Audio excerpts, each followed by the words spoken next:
And let's be about the business. Get started in this really important conversation. Got a lot to talk about today, and really looking forward to the conversations. Um, Good morning, MG Brock. Good morning, Javi Vibration. How are you guys? Good to see you all. Hey, Jay Nice. What's up, Yvette? Hey, David. Hope everybody is doing okay on this Friday morning. What's up, Sue? Hey, Stacy. How y'all doing? And giving it the best that I got. Love that. Good morning, Chris. Hey, Miranda, within one heart. What's up? How is everybody? Folks, if you are joining me anywhere other than TikTok, please say hi when you enter the chat so that I can greet you back or I won't know that you've joined. Good morning, Darren. What's up, Christine? Hey, Ada, Katsmandu, Peacekeeper, Brandy. What's up, Sarah? Yeah, so as you can see, well, you guys can't see because I forgot to put my graphics up. Sorry about that over here on this side of the world. But here it comes. It is on its way. Good morning, Jody. How are you over there on the tube of the U? Glad to see you. Appreciate it, Penny GF. What's up, Win Dixie? Good to see everybody. I am very, let me put this other thing up over here, folks, and then we will be good to go.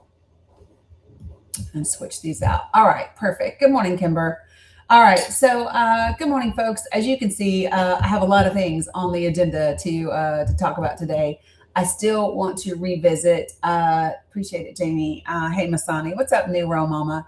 I still want to revisit the interview that was given by one of the commanders from the IRGC. And so I still want to talk about that interview again, just review it in light of all the things that are going on. Then look for the latest updates coming out of Iran. Morning coffee. I have tea today, Penny, with some honey. Appreciate it, Carla. Good morning, Philip. So I do want to talk about that, and then I want to talk about the weaponized Christianity and hate as a political strategy, because that's what I believe the GOP is doing. I believe that the GOP, as a major strategy and a lack of real record of success and a real successful position on issues and real policies that will benefit the working class, I believe that they are focused and they have gone just all in. Good morning, Lasine. On weaponizing Christianity, Islamophobia as a result, and hate as the strategy of the GOP. And it really doesn't matter where the hate lands, I don't think, for them. I think the hate can, yes, Butter's House, I have. And so whether it lands on trans individuals, members of the LGBTQIA, whether it lands on Muslims, whether it lands on Black people, immigrants, I don't think they care where the hate lands, as long as the hate lands and they feel like it mobilizes them and it gives their base something to be angry about and to quote unquote vote against, right? Good morning, Rocky Dean. And so I do want to talk about that because appreciate that, Philip. I think that it's incredibly important. And I love that you're listening to the podcast on Spotify, Be Action. Yeah. So for those of y'all who do not know, the podcast is back up and running. A new episode was put out earlier this week. And I'll put out some more. I'm also taking some of the snippets from our lives and putting them out as episodes for people to listen to, because I think that we have really important conversations sometimes on this app and in this space and across the board. And I think that it would be really good for people to be able to hear those when they miss them on the live. So that's happening. I do want to let you all know, good morning. I do want to let you all know some pretty exciting news. So last night when I was preparing the numbers for the Project for the People meeting, I discovered that we got our first sign up from someone in Wyoming. So that means we now have people in all 50 states that represent Project for the People. We are, as of today, in all 50 states. We have people in approximately, I haven't finished the count on the counties yet, but we are in approximately approaching 550 counties across the country. And to give you an idea, there's only a little bit over 3,100 counties in the entire country. So we are approaching 20% of the country. Having representation in 20% of the country in just 5 months is pretty fucking phenomenal, right? At least I think it is, especially for something that is solely on the internet, solely like it's something that is just grassroots, just being grown through social media and through your efforts, right? So I'm excited about that. I will also share that I got a message. Oh, yeah, hold on. I need to put it up. Thanks for reminding me again. Thanks. I keep forgetting where TikTok put the new things. Give me a second. There it is. Got it. There. Yeah, you got coffee. I have tea. I have Russian tea and honey this morning in the cup. So yeah. So I will talk a little bit about Project for the People in a second, but just to let you all know that that's where we're at. We are like right at almost 1,500 people. So I'm excited about that. Yeah, Sarah, it's a board. And so listen, for those of you guys that are telling me about Florida's poll, I do not do the polar coaster. I don't ride the polar coaster. I do not listen to what the polls say, because polls are only as good as the people who give them, the people that are taking them, the questions that are being asked, and the formula for which they're done. I do need to ask Danikins today, how are we sitting in terms of a Pally panel today? Thank you, Scotty, for reminding me of what I was about to say mid-sentence. So I also got a message yesterday. So I have been invited back to Sirius XM Progress. Okay, no worries, Jamie. And good morning, Cheryl, and specifically to be on the Dean Abadallah show. So I am waiting to hear from them today to figure out which day and what time. Gotcha, Penny.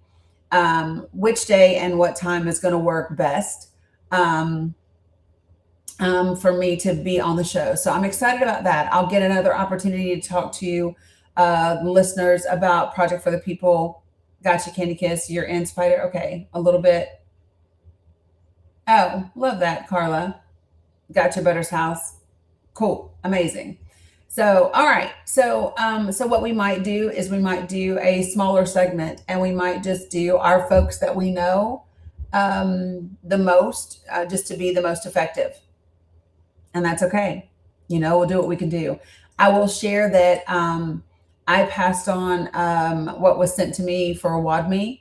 I passed on what was sent to me for Abu Siraj. And I also passed on what was sent to me. You said, you mean you got a little? That is so funny. Good morning, Tim. How are you? So yeah, so we'll do that. And I believe, just so that you all know, for anybody that's wondering, Abu Siraj only has about $300 left. He only has about $300 left to raise to be able to get his new solar device. So that's where he's at. His link is in my link tree. Okay. So, which I'm excited about, because when I first posted about it just a day or two ago, he needed 900. So, yeah. So, yep. And his link is also in the Discord. All right. So let's chat. Yeah, really good news. All right. So when I look at, so first, let me also say thank you to those of you all who did your how do you explain meager beginnings and later success? It's a very broad question in terms of what,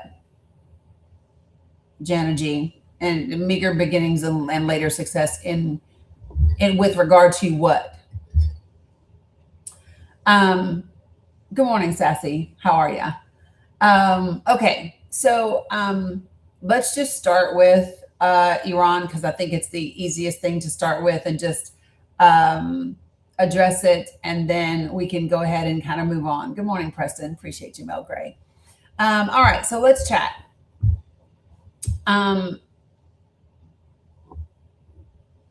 Financial success and security.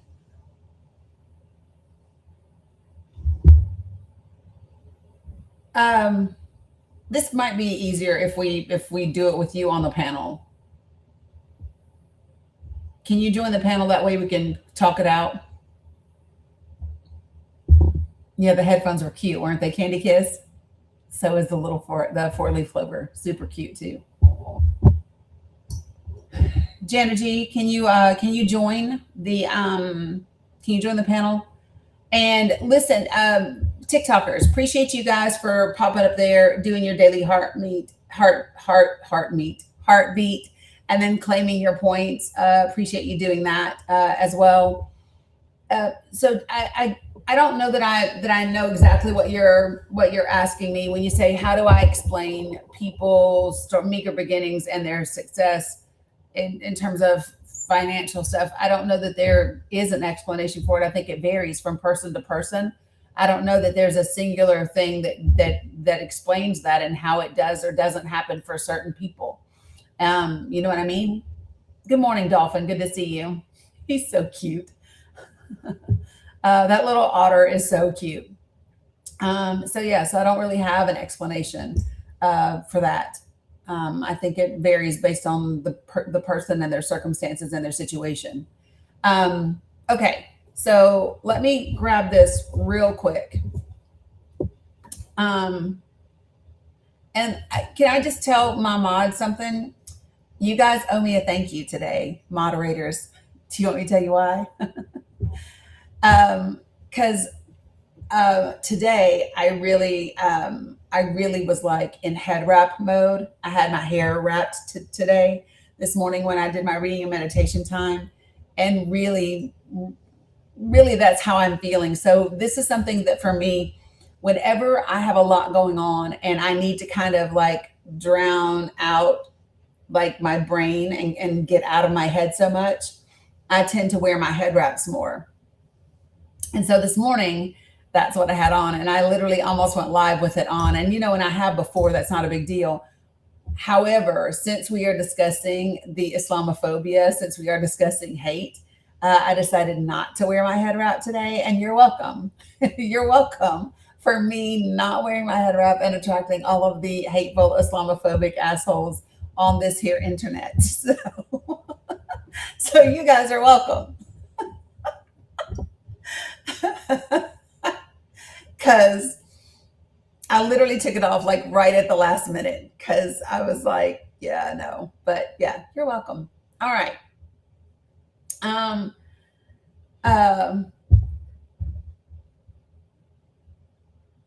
Oh, I love that, Candy Kiss. Tell your mom I said I appreciate that. Hope she's doing well.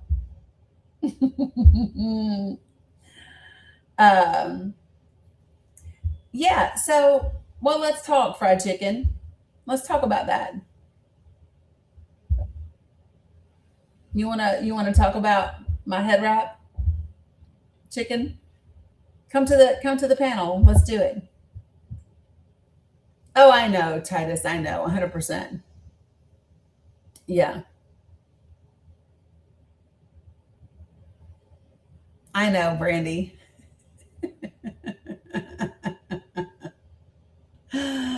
Oh, Lovey, it's gonna be all right, y'all. It's gonna be all right.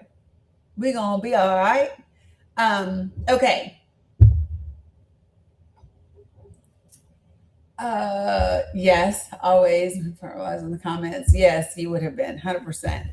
Okay, so I just want to kind of give a little bit of update. Okay, so I don't know if you guys have been watching or not, but things have definitely been escalating in the West Bank.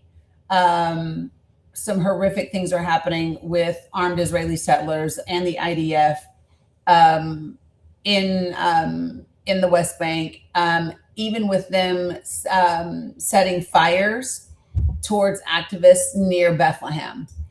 So this is something that has increased, that is getting really horrific. And there were Israeli forces also in Khan Yunis um, that have injured some Palestinians as well. Oh, I love that, Carla. I love that. And it has hit national news. And so this is something that I think is important. I think having the conversations and bringing the awareness to what's happening. Good morning, cuz in the West Bank is critical. And one of the reasons why, and can I share with you all things that might help your conversations around what Israeli settlers and what the IDF is doing in the West Bank. So things that I would give you is number one, Hamas is not in the West Bank. Okay. So it is important when people start to talk about, uh, yeah. So Butter's House, I am incredibly excited about the movie Doctors that's coming. Um, and we can talk about it as well. But I really want you all to hear me about the West Bank. So the West Bank is governed by and overseen by, hey Mad Dog, the Palestinian Authority. So it does not have the same governmental leadership and structure as Gaza. Okay. And so it's important to remember that and to know that, so that when you're in conversations with people, hella Raja, so that when you're in conversations with people, any argument around Hamas or terrorism or whatever is a moot point when it comes to the West Bank. And the other things that have happened is Israel has seriously begun to encroach upon the areas which they have agreed not to be in the West Bank. So the West Bank is divided up into sections A, sections B, and section C. Section A is governed by the Palestinian Authority. C is Israel, and B is like kind of neutral territory. And they have continuously increased the things that they are doing in areas B and A. And so it's really important for people to understand that this is a flat out, full scale, unabashed push for Israel into spaces in the West Bank that they know don't belong to them, right?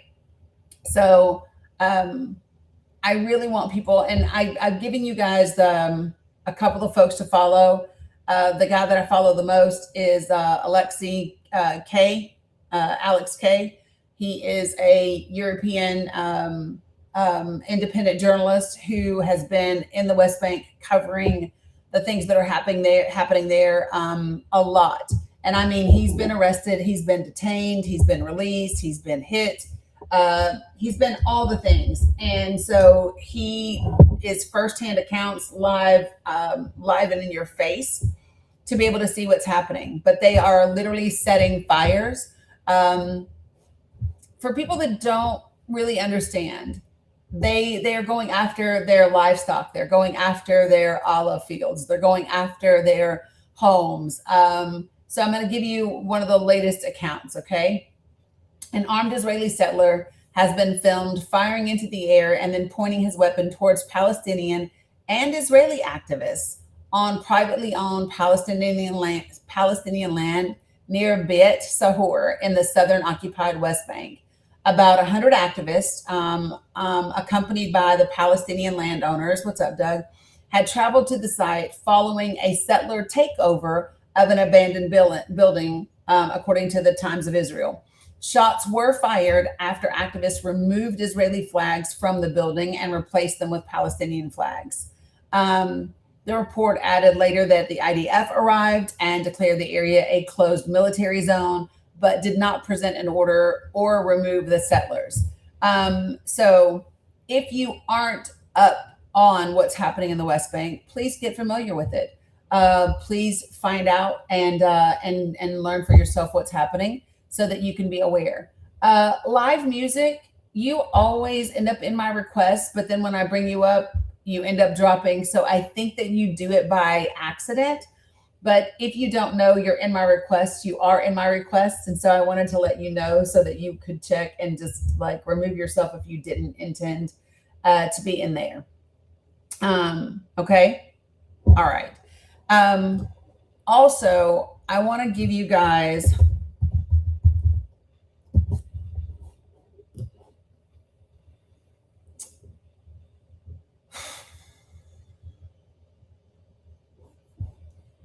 I want to talk about a report that has come out. No worries, Dolphin.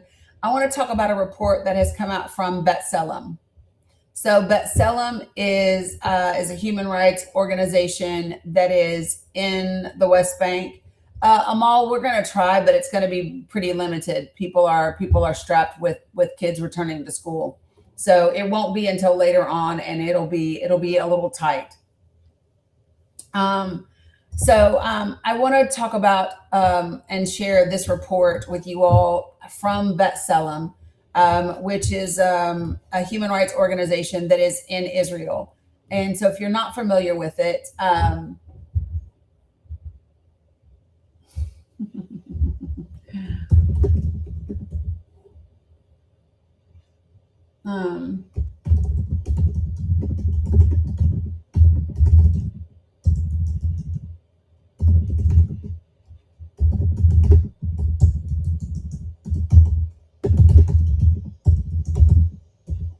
okay. So I want to share this with you guys so that you have the information. Okay. So B'Tselem is the website is btselem.org. And the report that I want to share with you all today is specifically about the things that are happening in the West Bank, but also the targeting of children and teens in the West Bank by Israel. So for those of you guys that are on YouTube, Twitch, Facebook, and Substack, you're able to see this video. TikTok, you are not able to see it. But I will put the link to it in my link tree so that you can view it later. I'm just going to show you like what the beginning of it looks like so that you will know and you're able to see it for yourself. But this is the video. This is from B'Tselem's website. Okay. And this is specifically about Palestinian children and teenagers that were unalived in 2025 in the West Bank, not Gaza, but the West Bank. And I don't think that this is something that gets enough attention and that people are talking about enough and the impact. Okay. I'm not sure how long this one is because this video. So listen, I'm going to give a trigger warning for those of you guys that can see. For those of you guys that can see the video, yes, you're right, Syrian Lulu. He was alive, and they absolutely did make him bleed out. You are correct. So I'm going to give a trigger warning for those of you guys that are on this side, and you can actually see the video. TikTok, you cannot see it because I can't show it. But what I'm doing is I'm adding it to my link tree. It's 1 minute and 41 seconds long, but I'm adding the link so that you can see it. When you say, how can human beings do this? I mean, they always have. How did human beings do chattel slavery? How did human beings do, child mutilation? Like they always have. Human beings, listen, this is both the beauty and the horror of human beings. We have the ability to do the most amazing, incredible, beautiful things. and also to do the most horrific, absolutely horrifying things. Okay. So,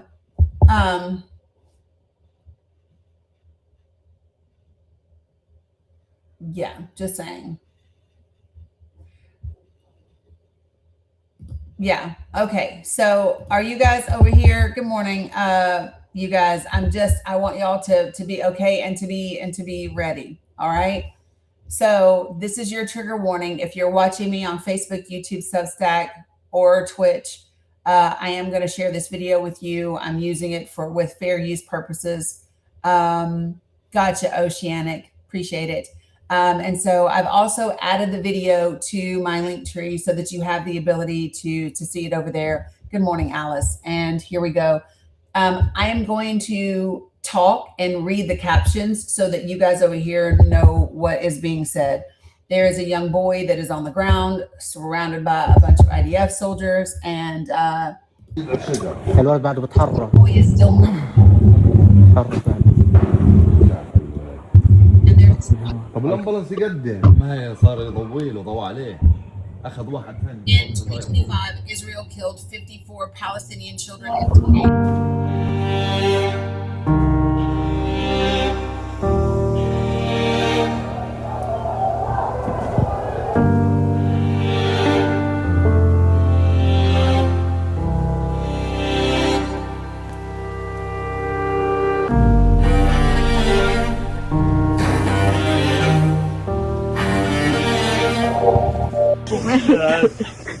I'm going to make a decision. Can you all do your best to protect the live? Because I'm going to share the video. Okay. And if I get a visibility restriction and it hurts me, then I'll restart on TikTok. Okay. Just do your best to protect the live, but I am going to show it.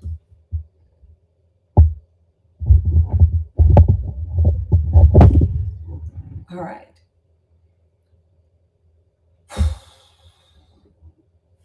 Okay, here we go.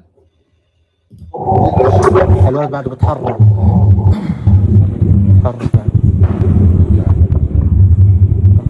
طب الامبلانس يقدم ما هي صار يطول وضوى عليه اخذ واحد ثاني صار طاير فوق.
مالك اخوي قوم يا اخوي يا الله يا الله يا الله يا الله مالك حطوه.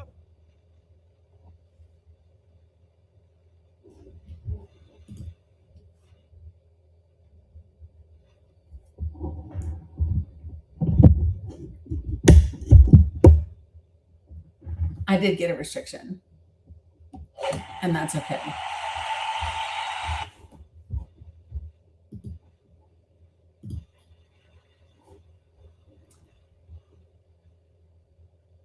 And so now what I want to do is I want to remind you of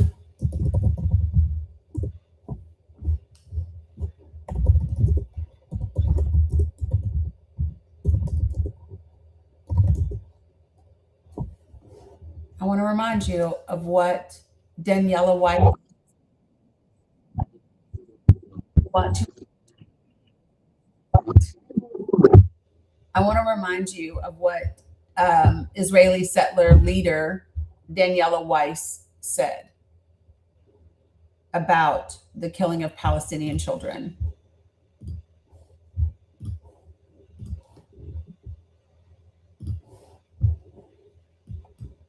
How do you feel about the fact that over 20,000 Palestinian children have now been killed since October the 7th in Gaza? I think that the Palestinians, as you said, you see, I said Palestinians, the Gazans and all Arabs around should stop attacking Israel. Well, I If just they asked you stop how you felt about attacking, 20,000 no, children being killed by the IDF. So how do you feel about that?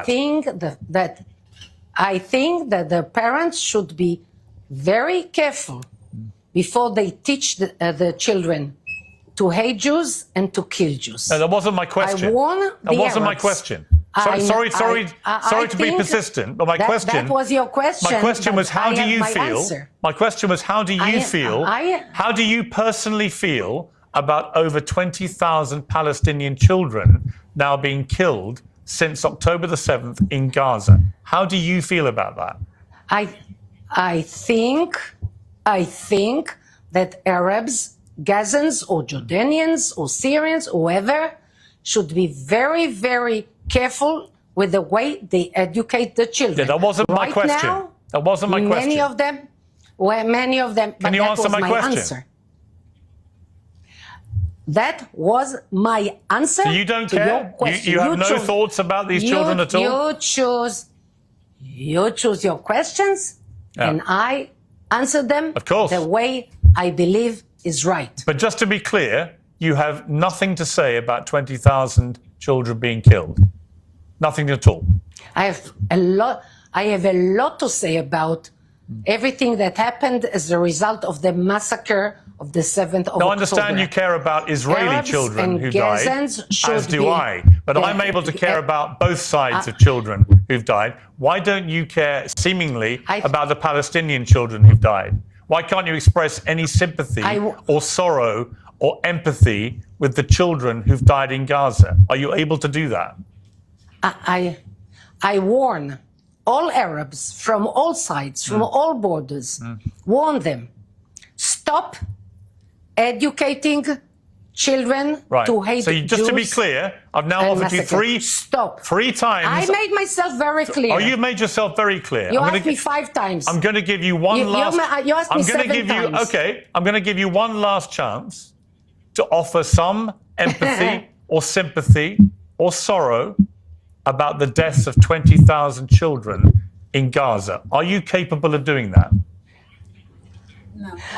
I can tell you that had you cared, and I don't believe you that you care a tiny bit about one killed person, if you do not use the means that you have as a media person to stop educating children. I gave you 4 chances.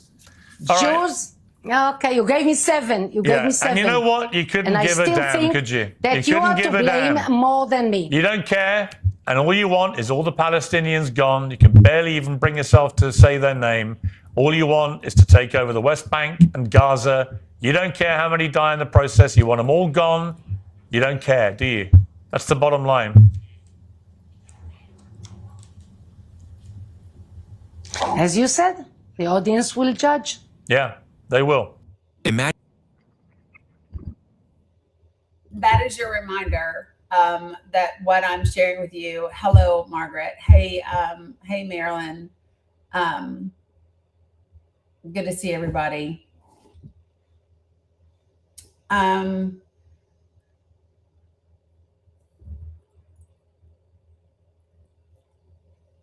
Yeah, I don't know. It's crazy. So I did get a restriction. So how about this TikTok? If I close down, can I just reboot real quick and you guys can come right back? I knew that I was going to get one, and I also knew that I didn't care. I also knew that it was going to be worth it to get it because I wanted you to see the video. Okay. So I'm going to close down and I'll be right back. All right, TikTok.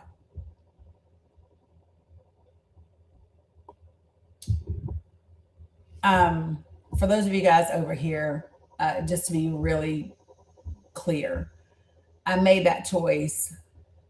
TikTok doesn't like for you to show unoriginal content, even if you're using it within the framework of the Fair Use Act, which I'm allowed to do. Other people get away with playing videos for some reason. I don't. And that's fine. But I felt like it was important for people to see the video. And so, yeah, that's what I chose to do. Let me get this thing back up real quick. Appreciate you guys for coming back. It was worth it, Carla, right? Correct. And I'm going to be very transparent. Like, I'm already slightly emotional today. And that's fine too. I just want people to understand that it's not just Gazan children that they don't care about.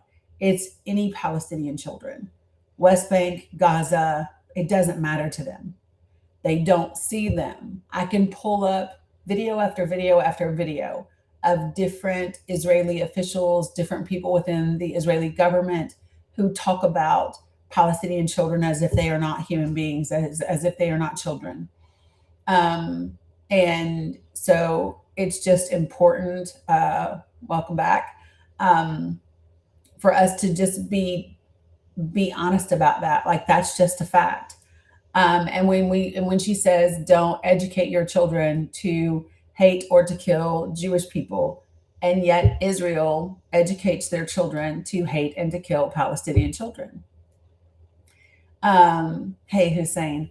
And I want to be really clear about something.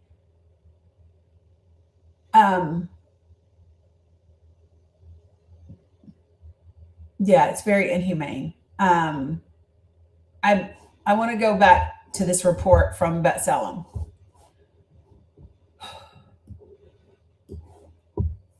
So since October the 23rd, this, for those of you who do not know, this report came out at the end of June of this year. And so here's what it says. Since October of 2023, Israel has been waging an extensive assault on all aspects of Palestinian existence in the West Bank, including, hold on one second. I want you guys to be able to see it too. Hey, Margaret, good to see you guys. There you go. Okay. I wanted you to be able to see what I'm referring to when I'm reading from. Okay. So this includes a broad, systematic violation of human rights. First among them, the most basic right to life. Lethal, unbridled violence employed by the Israeli regime's armed forces, including the military and settler militias, has led to an unprecedented increase in the killing of Palestinians, and particularly the killing of children and teenagers by Israeli forces. Over the course of 2 years and 8 months, from October 7th of 2023 to June 7th of 2026, Israeli forces killed 235 Palestinian children and teenagers in the West Bank. I'm going to say that again, 235. It's all right, Kathy. Appreciate you, by the way. 5 others were killed by settlers. And in 2025 alone, the year that is the focus of this investigation, Israeli forces killed 54 Palestinian children and teenagers in the West Bank. There is a map that's on here that I think is helpful for people to see it.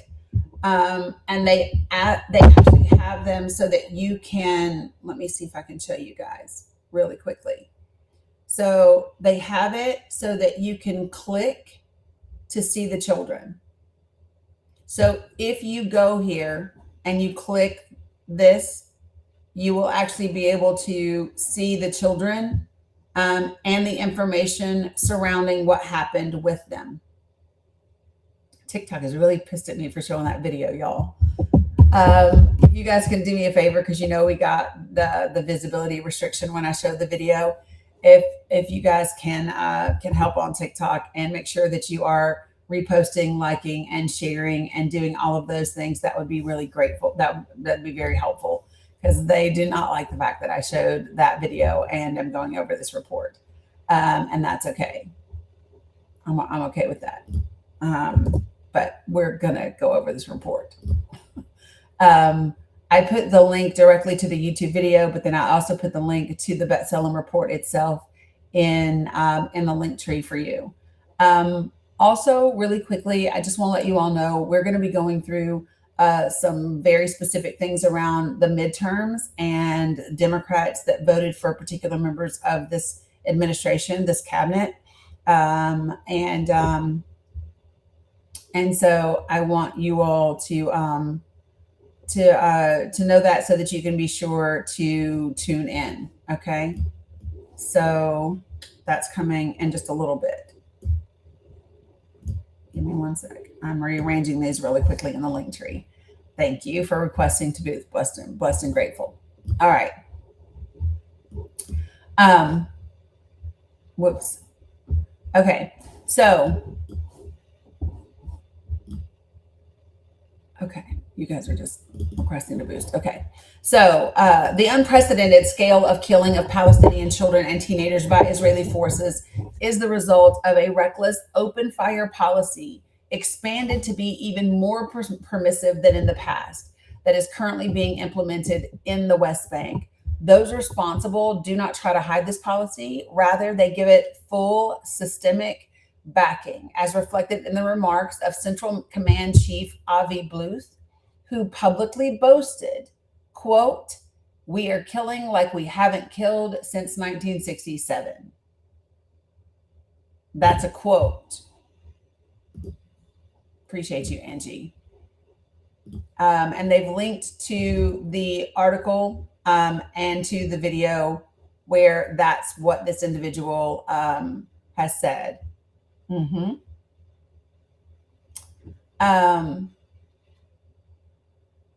So this is the IDF's West Bank commander, and that's what he said. So it's a lot, right? We are killing like we haven't killed since 1967. Bluth's claim that, quote, 96% of those killed were involved in terrorism, end quote, is an allegation exposed as a brazen lie by documentation of the circumstances of death in B'Tselem's list of Palestinian fatalities. So I don't know if you all know this or not, but B'Tselem actually has a list of the Palestinian fatalities that have occurred. And so in that list, they document who those individuals are. And there's an entire database. Can I show you? I'm going to show you all the database because you might be interested in this. So this is B'Tselem's database for the fatalities. So this is B'Tselem. These are the fatalities, and this is all of the data. So this is the Palestinians killed by Israeli forces. This is by Israeli civilians. This is the location, whether it's the Gaza Strip, whether it's the West Bank, occupied territories total, and then within Israel, inside of Israel as well. And so same thing over here. Palestinians killed by Israeli forces in the Gaza Strip, in the West Bank, total together, and how many have been killed in Israel. And this is the number, how many people, how many Israeli civilians killed by Palestinians, how many Israeli forces killed by Palestinians, and the totals are there. These are the folks who died while in Israeli custody or killed by an Israeli whose status is unknown, but it's a whole database. So I can also add the link to the link tree, although it is in the article that I already linked in the link tree. Okay.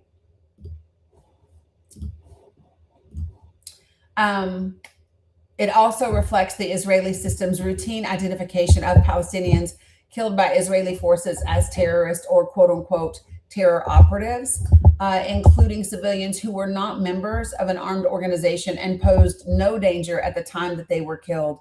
This identification creates de facto systemic impunity for killing. The Israeli system does not stop at justifying these killings after the fact. It also refrains most entirely from holding the perpetrators accountable. According to data from the human rights organization Yesh Din, since the start of the war in October 2023, no indictments are known to have been filed in cases involving killings in the West Bank.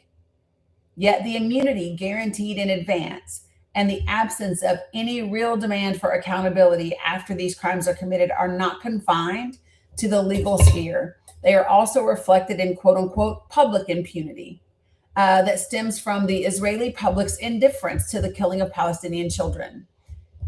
In this context, the 21,000 Palestinian children that Israel has killed as part of its genocidal assault on the Gaza Strip since October of 2023.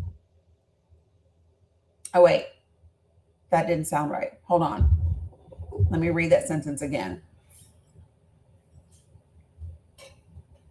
In this context, the sharp rise in the killing of children in the West Bank by Israeli forces cannot be separated from the more than 21,000 Palestinian children that Israel has killed as part of its genocidal assault on the Gaza Strip since October of 2023. The fact that even this inconceivable number has not led to public demands for a change in the policy of killing shows how far the dehumanization of Palestinians has gone in Israeli eyes. These processes are what enables a reality of killing children as a routine matter. And they do have the pictures of all the children.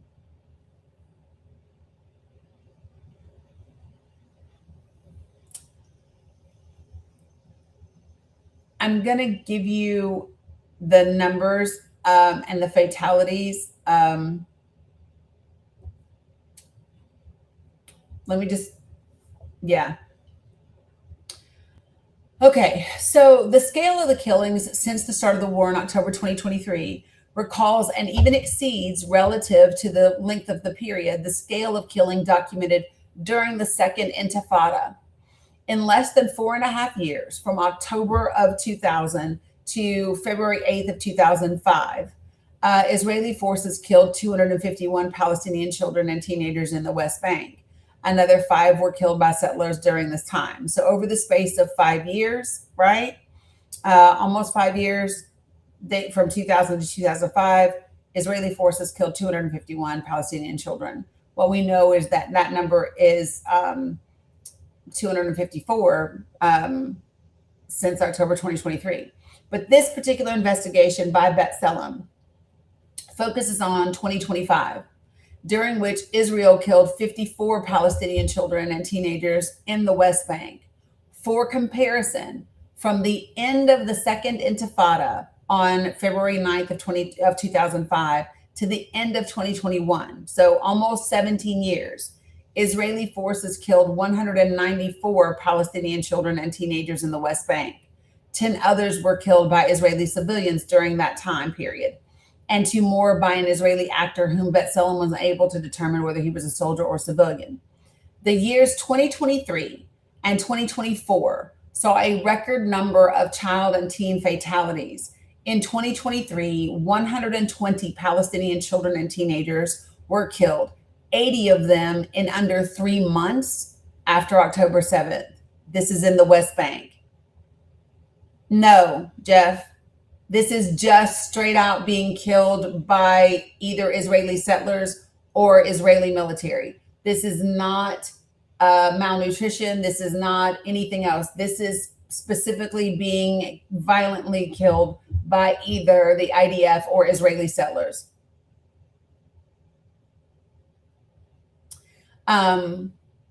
And so listen to this. The years 2023 and 2024 saw a record number of child and teen fatalities. In 2023, 120 Palestinian children and teenagers were killed, 80 of them in under 3 months after October 7th. And in 2024, 89 children and teenagers were killed Although the number of Palestinian children and teenagers killed by Israel declined in 2025 compared to the 2 previous years, it remains one of the deadliest years recorded over the last 2 decades.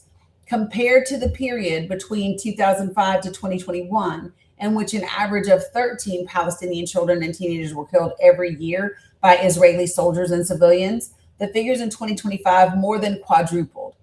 In that year, 3 children between the ages of 2 and 9 were killed, 9 children between the ages of 10 and 13, 17 teens between the ages of 14 and 15, 16 teens aged 16, and 19 teens aged 17. Those are the numbers of fatalities by age. The spike in the killing of Palestinian children and teenagers in the West Bank began in 2022. So for anybody that would say, well, this is a response to what happened on October 7th, it's not true.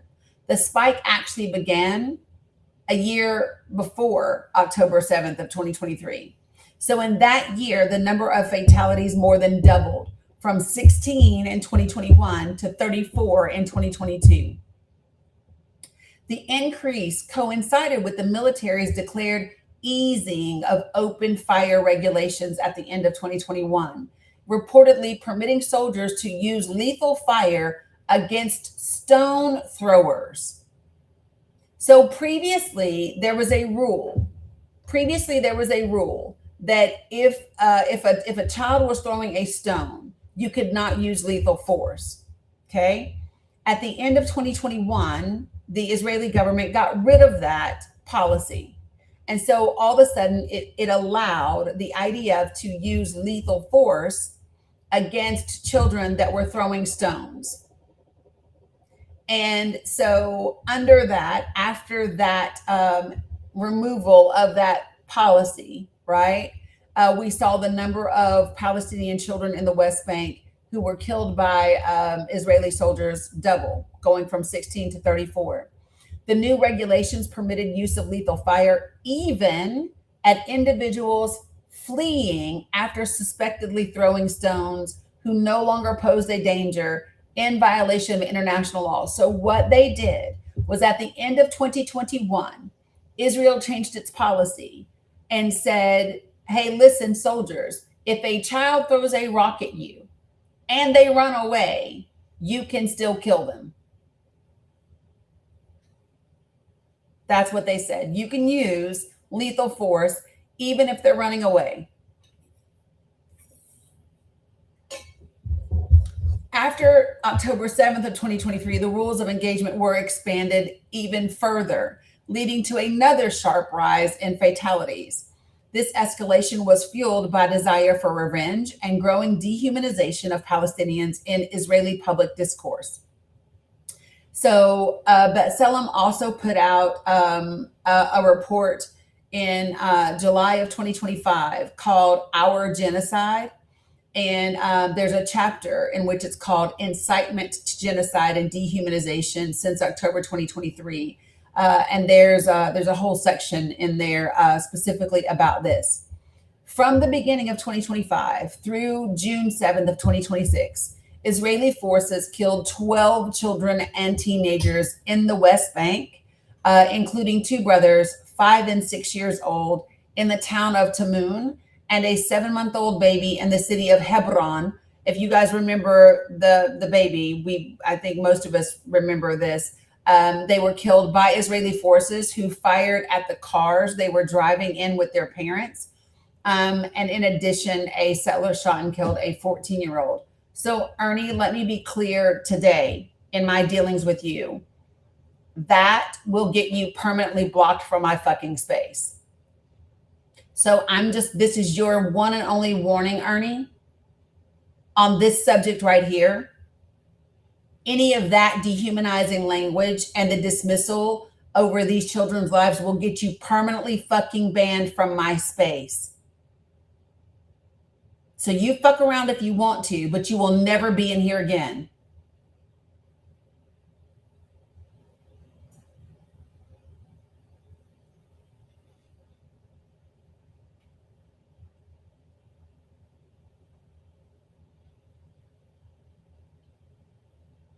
Taryn, yes, they are trying to eliminate all Palestinians. That's literally the definition of a genocide. No, he didn't. Guys, listen, I know who Ernie is. I don't need anybody else to tell me. Ernie is in here every fucking day. And Ernie knows I'm not playing. So I can handle Ernie, and you guys just listen to the info, okay?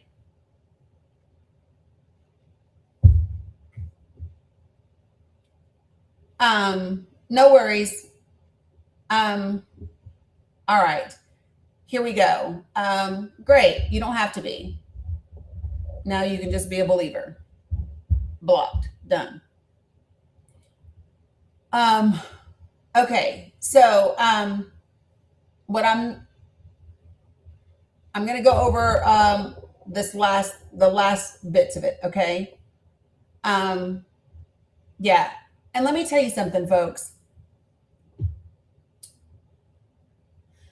I would have the same attitude talking about the deaths of children anywhere, by anyone, under any circumstances.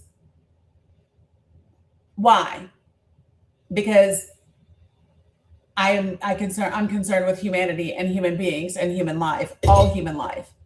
I do not celebrate death at all, even for people that I can't fucking stand.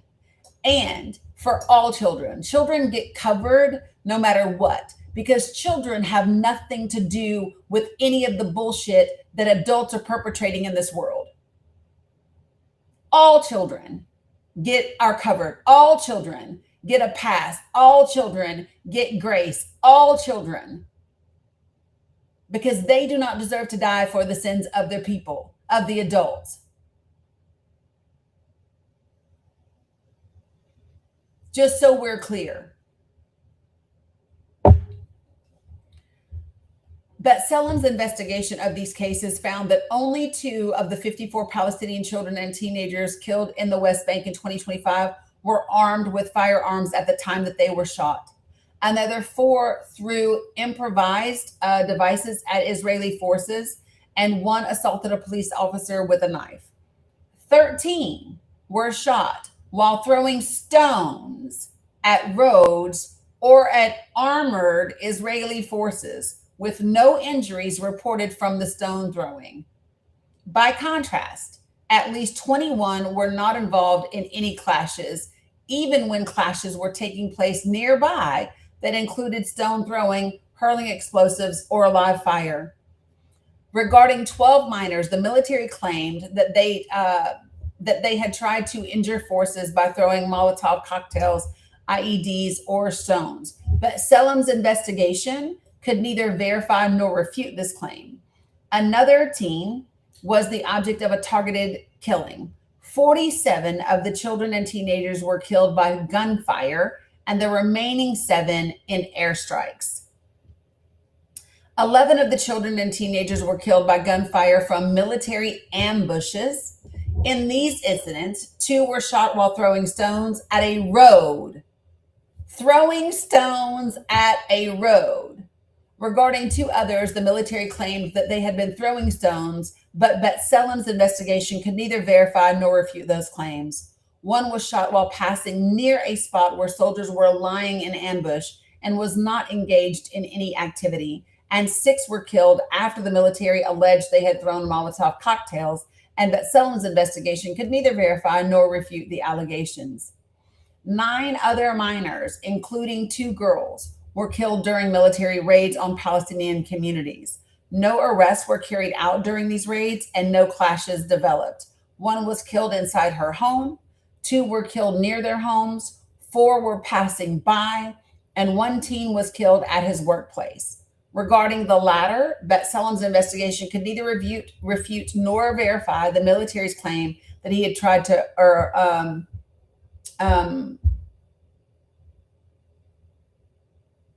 sorry, I saw an account come in that I just need to take a look at, because I don't think this individual.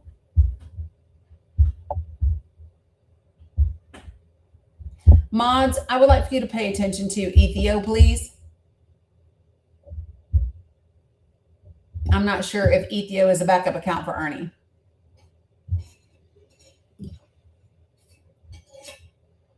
Good morning, Gumps.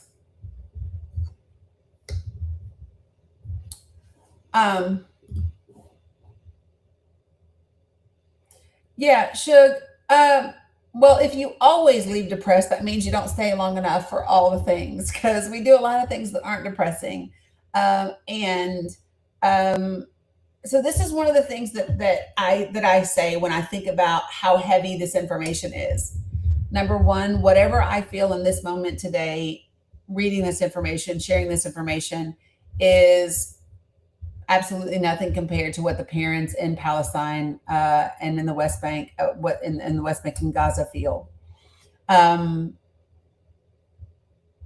It's nothing compared to what they live and what they experience. And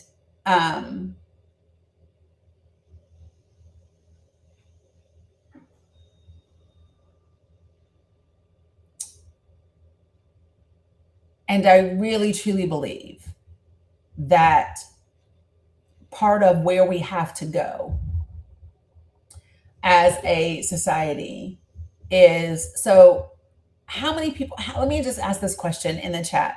How many of you all did not know that there was, that the death rates and that the aliving of Palestinian children in the West Bank was this high, was this significant? How many of you all did not know that the numbers had reached in the hundreds for Palestinian children and teenagers in the West Bank? How many of you did not know that Israel has a policy that their soldiers are allowed to kill children for fucking throwing stones and running away? And I think that these are the things that we should know if they want their military to somehow have anything to fucking do with our military. I think that these are things that we should know if we're going to have senators saying, I want to be the most pro-Israeli senator in Congress. I think that everyone should know that this is the policy of the government of Israel. If this is supposed to be an ally that we want to take from a special relationship to strategic partnership, we should fucking know that they are committing human rights violations as a matter of fucking policy against children.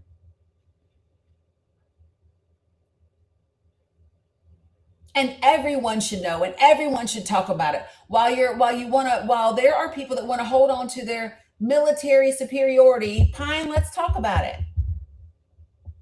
Pine, you'll join my panel or you'll be muted, because I can't invite you. You got your account set to private. So if you want to talk to me about Iran, let's go. And I hope that you have your sources and your facts and your information ready, because I do. And I will, in all time, in all cases, every single moment. So if you want to fucking talk to me about what Iran does or doesn't do with regard to children, let's go. Because I will also tell you what Israel does. And I will tell you what the United States of America does. And I will give you a source to back up what the fuck I'm saying. Matter of fact, I can give you multiple. But what you won't do is spew nonsense and bullshit in my chat and not be fact checked.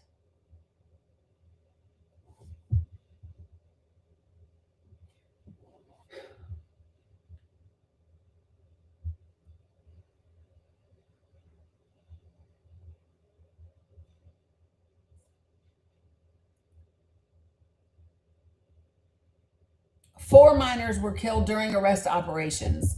Well, I just told you, Pine, either join my panel or the next thing that you put in my chat, you will be muted.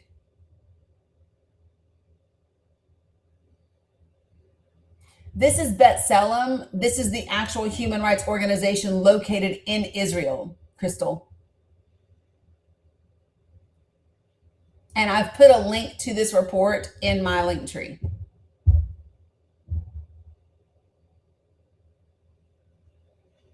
You're welcome. Don't anybody else talk to Pine.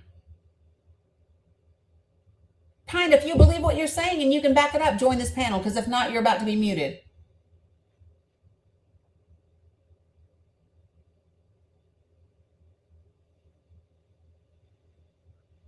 No worries, Michelle.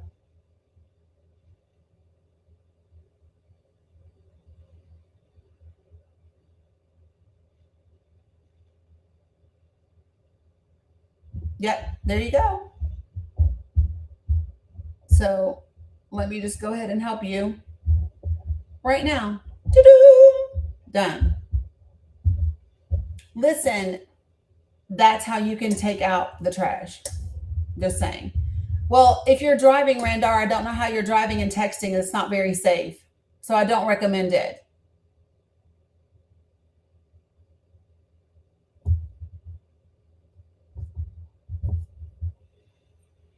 Four minors were killed during arrest operations. One was the target for arrest. One participated in exchange of fire during the operation. One threw stones at a military jeep, and another was just passing by. 7 minors were killed in airstrikes. 1 had planted an IED. 2 were mistakenly identified as having planted IEDs. And 4 were in the yard of their home or on the street when they were killed. 2 other minors were killed after attacking or allegedly attacking Israeli forces. 1 attacked a police officer with a knife. The military claimed that the other had tried to run over a soldier, but Selim's investigation found that this allegation does not align with the facts. 18 other children and teenagers were killed during clashes. Of these, 12 were killed in clashes involving only stone throwing. 8 threw stones at military or police forces, including 4 who threw stones at armored military vehicles. 2 threw stones at homes being raided by soldiers, and 2 threw stones at soldiers or police officers, with one of them starting while the forces were inside an armored jeep and continuing after they got out. 3 of the teenagers did not take part in the clashes at all, and in another case, it is unknown whether he participated. 6 other minors were killed during clashes that also involved the hurling of IEDs or live fire. 1 took part in an exchange of fire. 3 hurled IEDs. 1 did not participate. And so here is the thing. What I am so grateful for is Selim's total investigation as to what people were or were not doing. And this, to me, is what adds to the credibility of the report. If this report had made the claim that absolutely no one was doing anything, which could be true, right? It would give more room for speculation, right? But when we are saying, no, there were some of them that were involved in something, that adds credibility to the information that you're getting, because there's not a narrative or an agenda that you're trying to push. You're saying, hey, these are the facts. In nearly a quarter of the cases involving 13 children and teenagers, the military delayed or completely prevented medical teams or local residents from reaching the wounded persons to provide first aid or take them to the hospital. I'm going to repeat that. In nearly a quarter of the cases involving 13 children and teenagers, the military delayed or completely prevented medical teams or local residents from reaching the wounded children to provide first aid or take them to the hospital. Right, Jen, deliberate indifference. In at least 4 cases, access was blocked for several minutes, including one case in which soldiers raided the clinic. Soldiers actually raided the clinic to which the wounded child was taken and held up his transfer to the hospital. In 4 cases, access was denied for a prolonged period of time, between 20 to 40 minutes. And in another 5 cases, access was denied for an unknown period of time. In at least 9 cases documented by Selim, soldiers fired live shots in the air or at residents and medical personnel to keep them away from the wounded persons. In cases where soldiers removed the wounded from the scene themselves, Palestinian residents and medical teams were completely denied access, and it remains unknown whether the military provided any medical treatment before the victims were declared dead or made any other attempt to save their lives. I want you all to remember that we are talking about children and teenagers.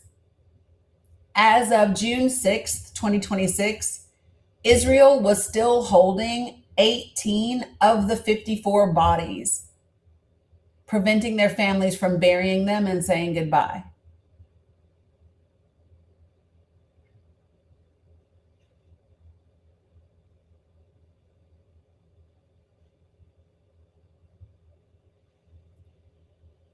as of June 6, 2026, Israel was still holding 18 of the 54 bodies, preventing the children from being buried by their families. This forms part of Israel's long-standing policy of withholding bodies, which is inconsistent with international law, denying families the right to bury their loved ones, observe mourning rituals, and visit their graves causes immense suffering, all the more unbearable when the deceased are children and teenagers.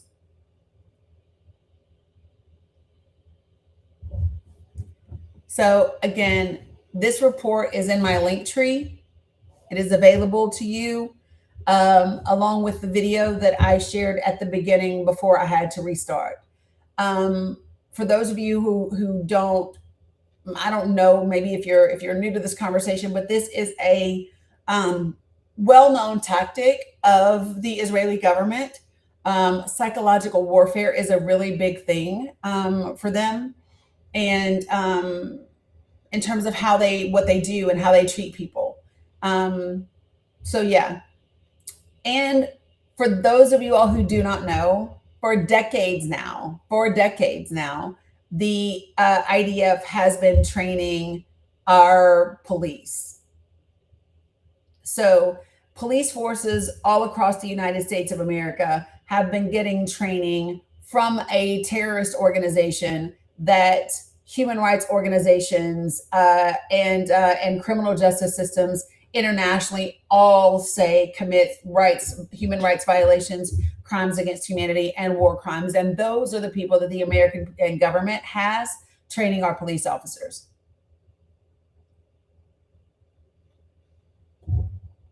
I'm just saying that it might have something to do with why things.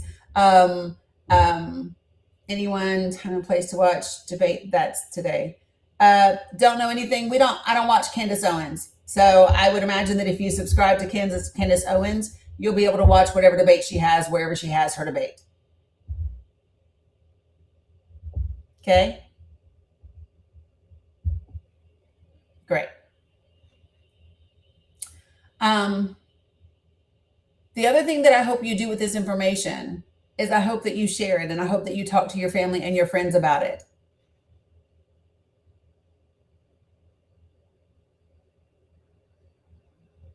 Right? It's not enough just to know. We have to share this information. Shit, I'm just saying, like, anybody know where I can watch Candace Owens debate? Fucking subscribe to Candace Owens and you'll know where she's debating. Listen, here's my feeling about Candace. I believe that Candace Owens is smart and intelligent. I also believe that Candace Owens is a fucking sellout. I also believe that Candace Owens is correct when it comes to her assessment of this. And when I say this, I'm not referring to Charlie or anything specific, but her general sentiment regarding Israel, right? I also am like, yep, okay, at least she knows what side to be on that issue, right? I also think that her step and fetch ass has found out just how far she can and can't go before they throw her ass to the curb, which is what they did. And good. You reap what you sow, Candace. And that's that. That's my feelings, okay? So, moving right the fuck along.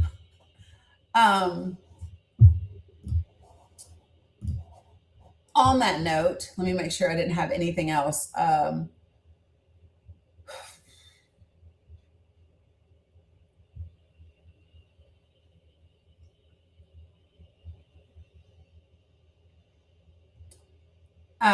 Okay, so I think that is it on the West Bank, Israel, that side of the issue. I think that's the report that I wanted to go over. It's in the link tree. Please utilize the information and make sure that the people in your life are aware and they know about it. And then you might want to be contacting your elected officials and asking them about it. So if you happen to have a state representative or a member of Congress that is supportive of the Israeli government, that would be a great report to send to them. That would be a great video to post and tag them in and ask them their opinion. Do they support, do they agree with the killing of 54 Palestinian children in the West Bank in 2025? Do they believe with Israel's policy for their forces that they can use lethal force against children for throwing fucking rocks, even if the children throw the rock and run away? That's a question for your members of Congress. That's a question for your elected officials.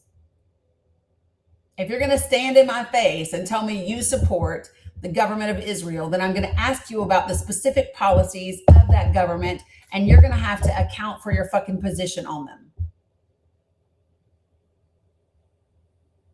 It's not just about, do you take AIPAC money or J Street money or NORPAC money or whatever. It is about, are you opening your mouth and saying, for example, like Haley Stevens did, I'm a Zionist Democrat. I don't even know how the fuck that works, because your Zionism should have nothing to do with your position in Congress. Around 7. Hold on, that is Sirius XM responding. Give me 1 second.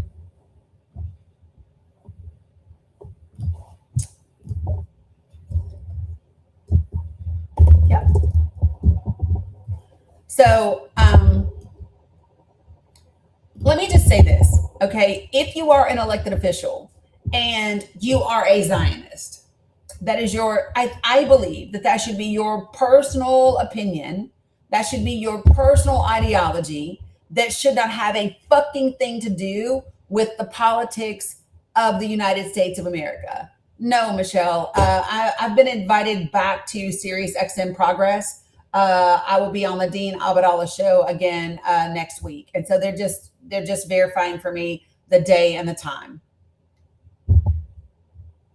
That's what this is. But I'm going to repeat what I just said again, because this is important. If you are a Zionist as an elected official, that should be your personal ideology. That should be what you believe in your heart. And it should have absolutely nothing to do with the policies of the United States of America, because your Zionism has nothing to do with what's in the best interest of the American people.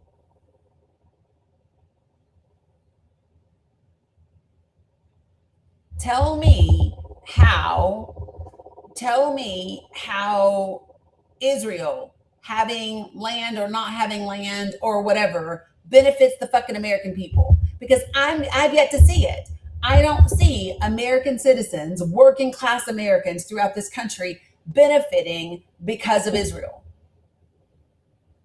or because of Zionism. I don't see that as a thing. Share with me how our special relationship with Israel is helping us get fucking health care in the United States of America. Share with me how our special relationship with Israel is helping us get fully funded public education that teaches accurate history, that helps our children compete globally around the world. It doesn't. Share with me how our special relationship with Israel helps the average Americans in this country afford fucking housing and keep a roof over their head. It doesn't. Share with me how our special relationship with Israel helps you when you pump your fucking gas, when you pay your bills, when you want to clothe your children, when you need to get school supplies, when you need to farm, when you need to buy land, when you do, like, share with me. Oh, wow.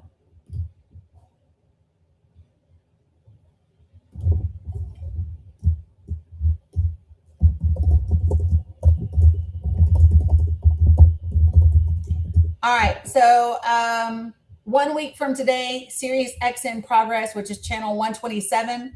I will be on right around 7:15 that evening, and they're going to give me a long segment that just says they're going to do a break before my segment, so we can do a longer segment, and we can go, quote unquote, as long as we need.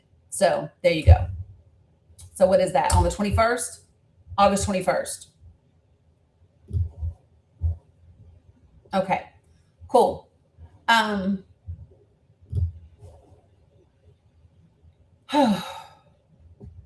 Right?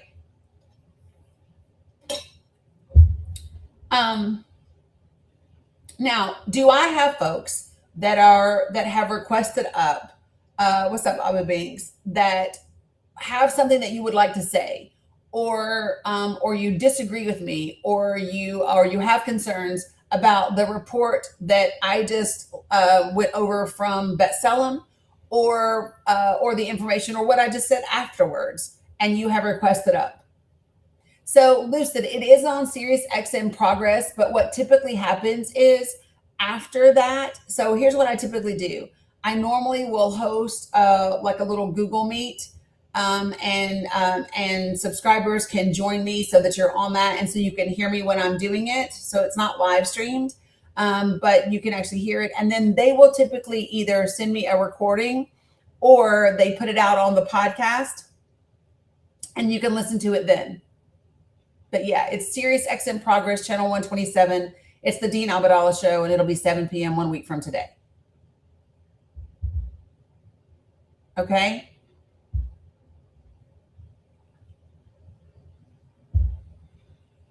All right. I'm guessing nobody wants to have the conversation. Okay, cool. I'm cool with that.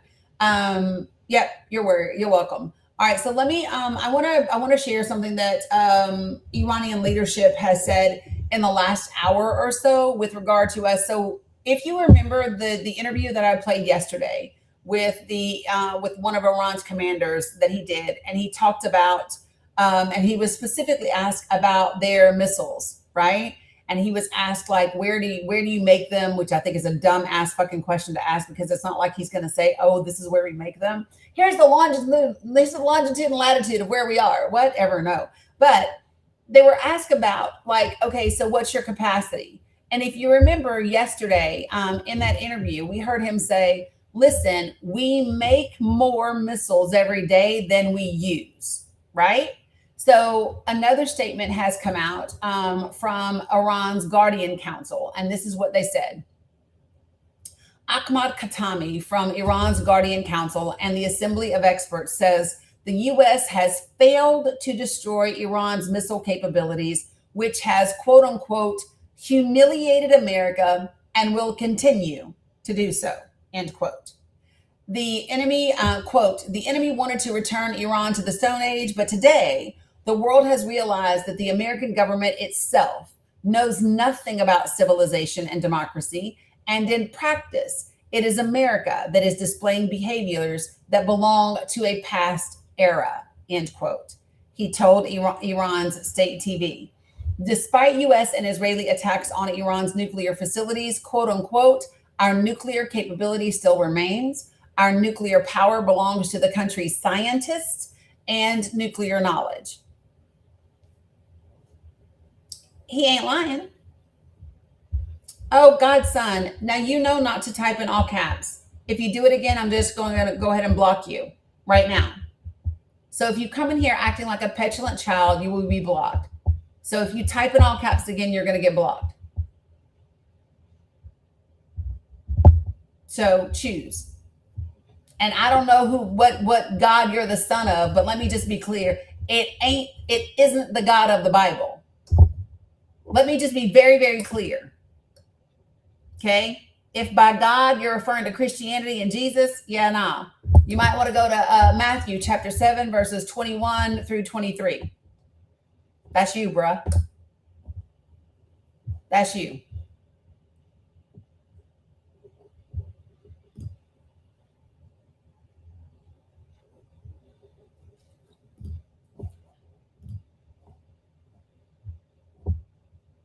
So,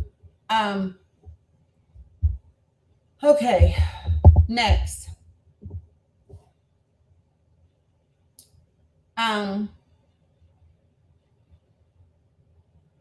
So how many of you all remember the reports from March of this year and then the most recent reports about our own depletion of supplies?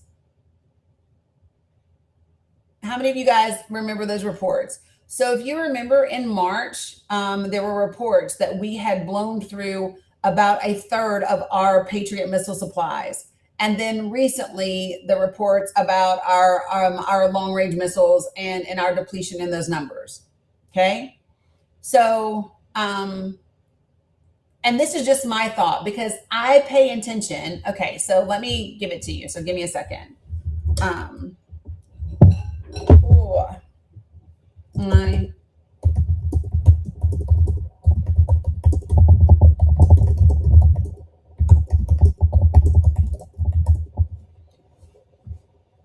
Right, we cannot. And I am looking for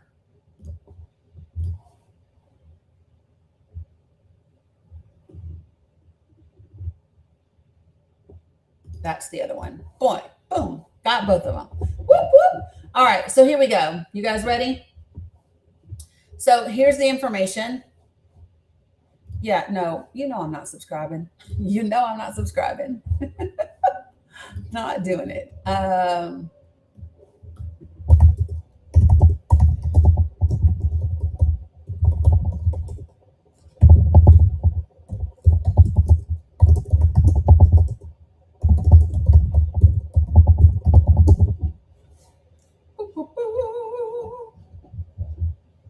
Yeah, so George, I'm not sure what you're talking about in terms of CNN. CNN is not a source for my information.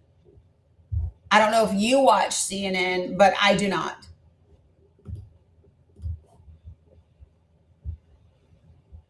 Hello, Alani.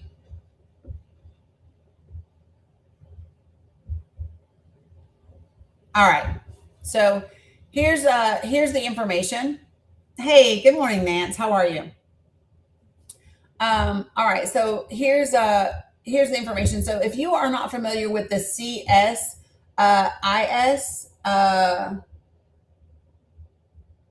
George, I'm not sure what you're talking about. I still don't know what you're talking about. CNN didn't interview the IRGC commander. CNN did not interview them. PBS NewsHour did. I don't know, James. Did you do any homework today? Did you do any homework? You're asking if you're allowed on the panel. I don't know. Have you done any homework? So the Center for Strategic and International Studies, CSIS, published a report April 21st of 2026. Okay. And this report is really important. And so I want to show you what we've got. So listen, so for some people who go, how do we know this information? Okay, so remember, we have a Congress that has oversight of our departments of y'all let me talk to James. I got James. Y'all don't worry about it. But so we have a Congress, and so we have accountability. And so when organizations and when citizens want to kind of get information, they just use a FOIA request and they get that information. And you might not know the exact numbers, but you have access to reports, you have access to information, and it gives us an idea based on publicly available information in congressional oversight. Okay. Abu Binks, yes, I agree. And so I'm going to share this report with you all from CSIS. Okay. And this is it. So this report came out in April of 2026. Like I said, it is from CSIS, which is the Center for Strategic and International Studies. And the name of this report is called Last Rounds with a question mark, Status of Key Munitions at the Iran War Ceasefire. So concern about the status of U.S. munitions inventories has intensified as reports emerge about high expenditures of Tomahawks, Patriots, and other missiles in the Iran war. As Operation Epic Fury remains paused, I just want to call it Operation Baby Carrot energy, but whatever. As Operation Epic Fury remains paused in a shaky ceasefire, there is an opportunity to assess whether the U.S. military nears the point of going, quote unquote, Winchester or running out of ammunition. This report is from April of this year. Okay, so I'm going to talk about two different things. I'm going to talk about this report from April, and then I'm going to talk about the latest report from August. Okay, I'm just saying that's what it is to me. It's Operation Baby Carrot Energy. Analysis of 7 key munitions shows that the United States has enough missiles to continue fighting this war under any plausible scenario. The risk, which will persist for many years, lies in future wars. Okay. And they are correct in terms of the amount of usage. So I want to show you what this looks like. Do you remember the reports that we had used about 30% of our Tomahawk missiles? They're right. We had. So if you look, this was in April. Tomahawk missiles, they cost $2.6 million to make. We had approximately 3,100 in the inventory at the beginning of this Iran war, and we used 1,000 plus in the first 30 days. To replace them takes 47 months. Y'all see that?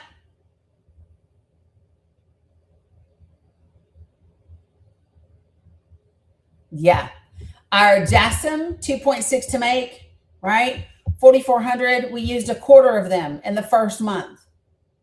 Same time frame to replace. So this data, right, Marky, it's compelling. It makes you go, holy shit, right? Jay Bird, yeah, I talked about it yesterday. Yep, that is 4 years. 48 months is 4 years. Okay. And our Patriot missiles, listen to our Patriot missiles, because this one is going to make you go, oh shit. So Patriot missiles cost $3.9 million to make. We had an estimated pre-war inventory of 2,330 of them. In the first 30 days of this war in Iran, we used somewhere between 1,060 and 1,430. I'm going to repeat those numbers because they're really important. Patriot missiles. Prior to the Iran war, we had approximately 2,330. In the first month, we used between 1,060, just under half, or as many as 1,430, which would be more than half. And our delivery timeline is 42 months to replace them.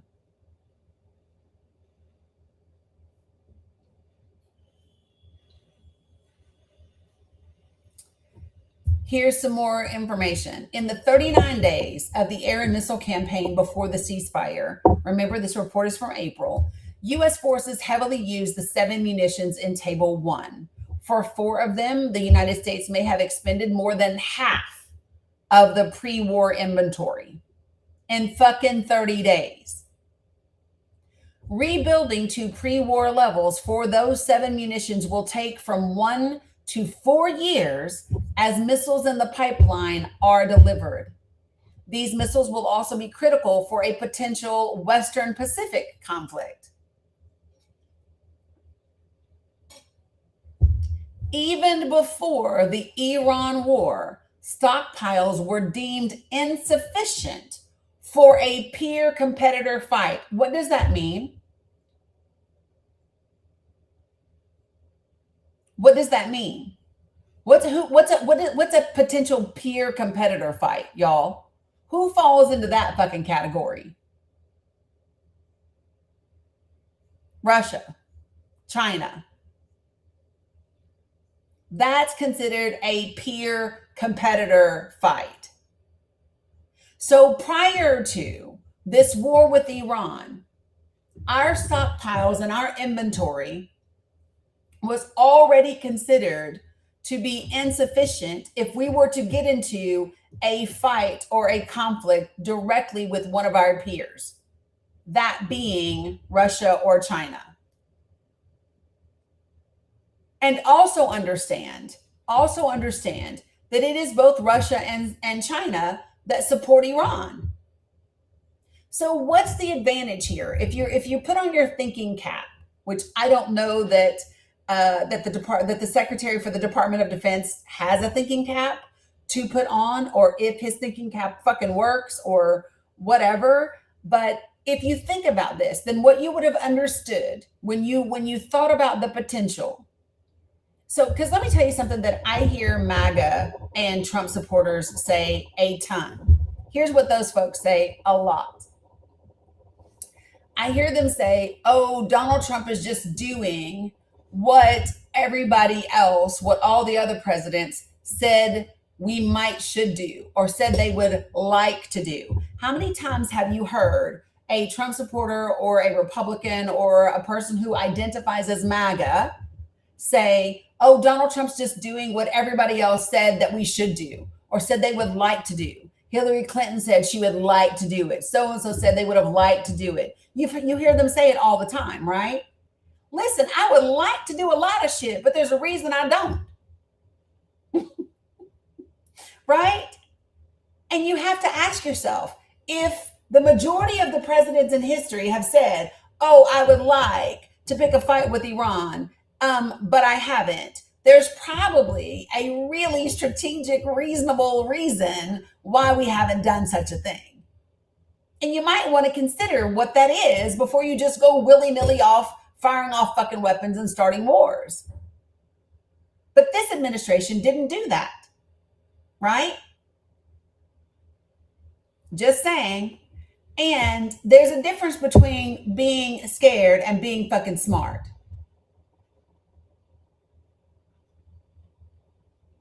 Just saying. Yeah, so Vegas, let's talk about that. You said, so let me tell you guys over here what he just said. He just said, quote, because Trump's got the balls that others didn't. I would agree. I just think that those balls are shriveled, wrinkled up, old as fuck, lack testosterone, and are draining from any functional intellectual capacity. That's what I think about those balls. Yep, I agree. I think he's got some that nobody else had, which is why we are in this fucking position.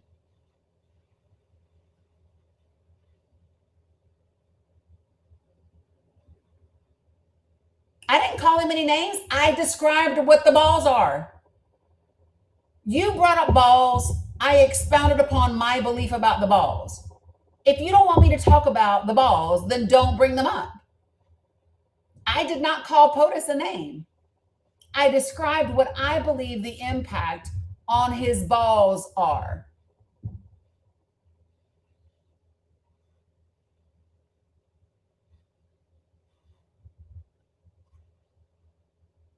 So, just saying.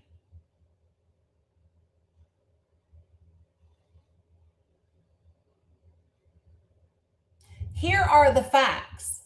The facts, George, are that we have an incompetent administration that has gotten us into a war with Iran with no strategy on how to win and no exit strategy on how to get the fuck out, to the detriment of the American people. And it has left us grossly inadequately prepared for anything in the future. It has made us vulnerable to our competitors, to our peer competitors. Well, Vegas, come on. So y'all, George is okay. It's G Vegas that had what he had to say. So G Vegas, I'm going to give you an invitation to join the panel if you would like to talk about it. Let's go. Let's have a conversation. You and I can have a fact-based conversation about the war in Iran, our munitions, our stockpile prior to the war, our stockpile today, our strategy for being in it, the condition of our troops, the impact on oil and gas, and the impact on our national security and international security as well. So let's go. But you won't. You're going to sit in the chat and hide behind a fucking keyboard because you don't have a clue what you're talking about.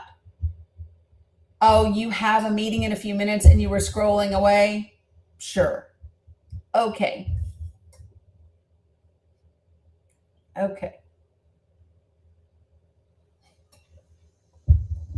I'm sure that's what it is.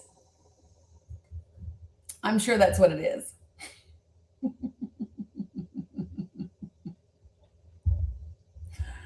Oh, let me help you get to your meeting, beloved, because I'm here to help.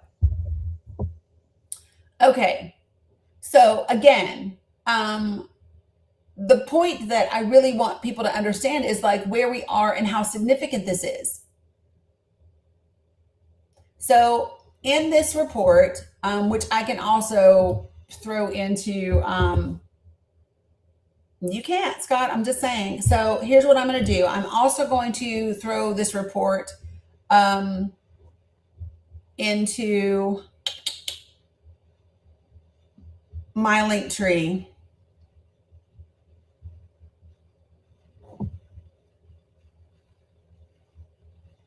Gosh, y'all.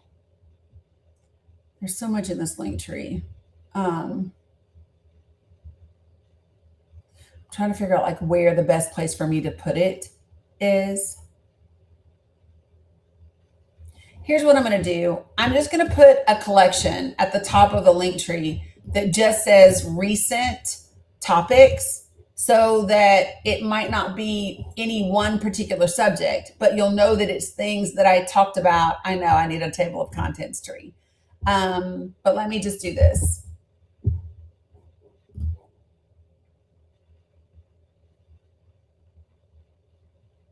And that way you will know. So this is the CSM munitions report.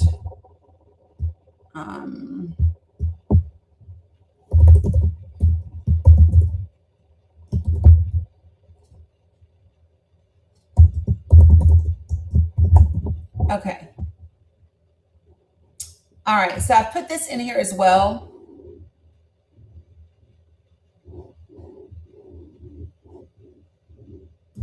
Okay, so you guys can find that. I'll work on the link tree as best I can this weekend. It won't be until Sunday though. Okay. Hey, Michael, good to see you. All right. So really quickly, I am going to venture into the bring the people up on the panel segment and have some conversations. All right. When I bring you to the panel, put yourself on mute until I get to you.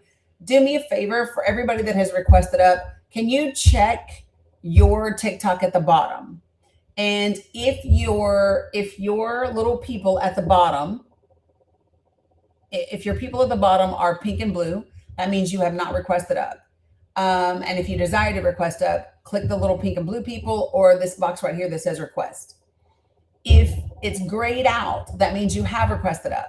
So if you have requested up and it's grayed out and you do desire to join the panel, can you throw a heart in the chat for me right now so that I can just identify you? Because I know some of you have requested, but you're just requesting to boost the live.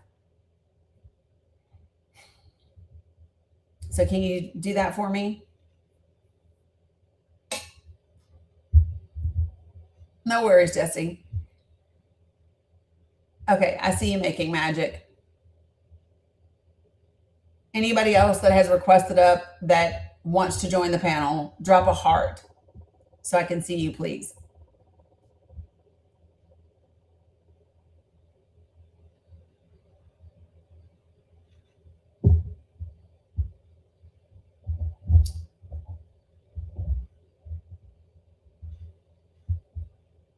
Yep, Tori, it's 11:11.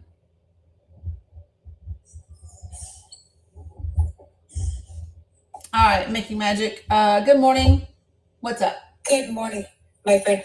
I'm going to make it really quick, because I know your time is precious. The other day I was scrolling through TikTok, and as we all know, tensions are high. I'm in Michigan, so tensions are high in Dearborn.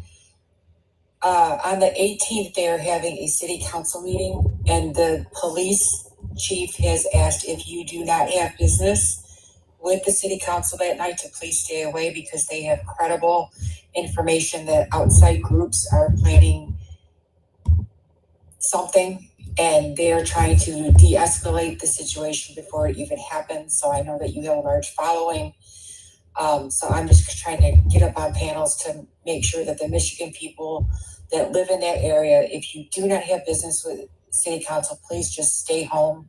They were just trying to de-escalate it. So I appreciate you letting me up to say it, because we all kind of can figure out what's going to go on with these outside groups. I'm not going to say their names because I'm not going to give them the energy. Yeah. But that's all I wanted to say, and I appreciate you letting me come out. Yeah, you're more than welcome. You're more than welcome, and thanks for letting people know. Listen, and this is a great chance for me to just reiterate, folks, that there is a difference between good trouble. Good morning, Dr. Emmy, and good necessary trouble. Just because the trouble is good, just because it would be trouble, doesn't mean that it's necessary. And what you want to do is find a balance at all times, you all, between good, necessary trouble and putting yourself in potentially dangerous situations or even escalating situations where you don't need to. Okay? So, appreciate you. No problem. Have a great day, Jamie. All right, you too. Buenos dias, triplet. Does that make sense, folks? I want you all to really be thinking about what is good trouble, what is good necessary trouble, what is good necessary trouble that keeps you safe, and what is trouble that maybe isn't necessary and could escalate things. There are people that would love to escalate things to achieve a particular agenda and to derail or to be able to say anything. And so you want to make sure that we just don't engage in those things. Do not fall for the okie doke. Do not get rage baited. Do not get into a situation. Just because you can doesn't mean that you should. Okay? So just keep that in mind, folks. All right? Okay.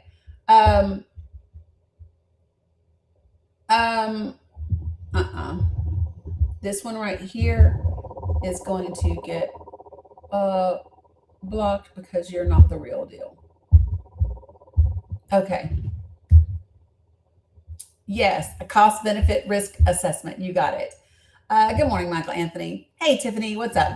Okay, so just to recap, if you are just joining, we covered a report this morning. We covered a report this morning from B'Tselem that came out at the end of June of this year, specifically about the, Cam, I blocked him. But we cover this report from B'Tselem specifically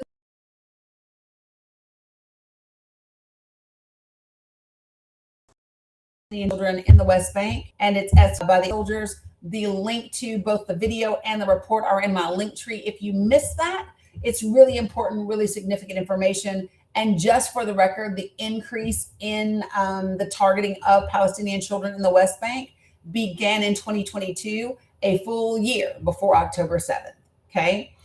Second, what we're going over now is a report from the Center for Strategic International Studies. It is specifically with regard to the munitions for the United States of America, what we do and don't have in our weapons arsenal. What did we have pre-Iran war? What did we have after just the first 30 days of the Iran war? And what do we have today?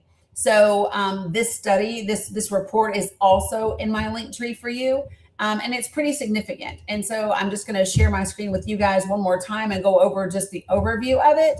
But to give you an idea, after just the first 39 days, for our Tomahawk missiles, we had approximately 3,100 of them in inventory. We used over 1,000 of them in the first 30 days, and it takes 47 months to resupply, to deliver them.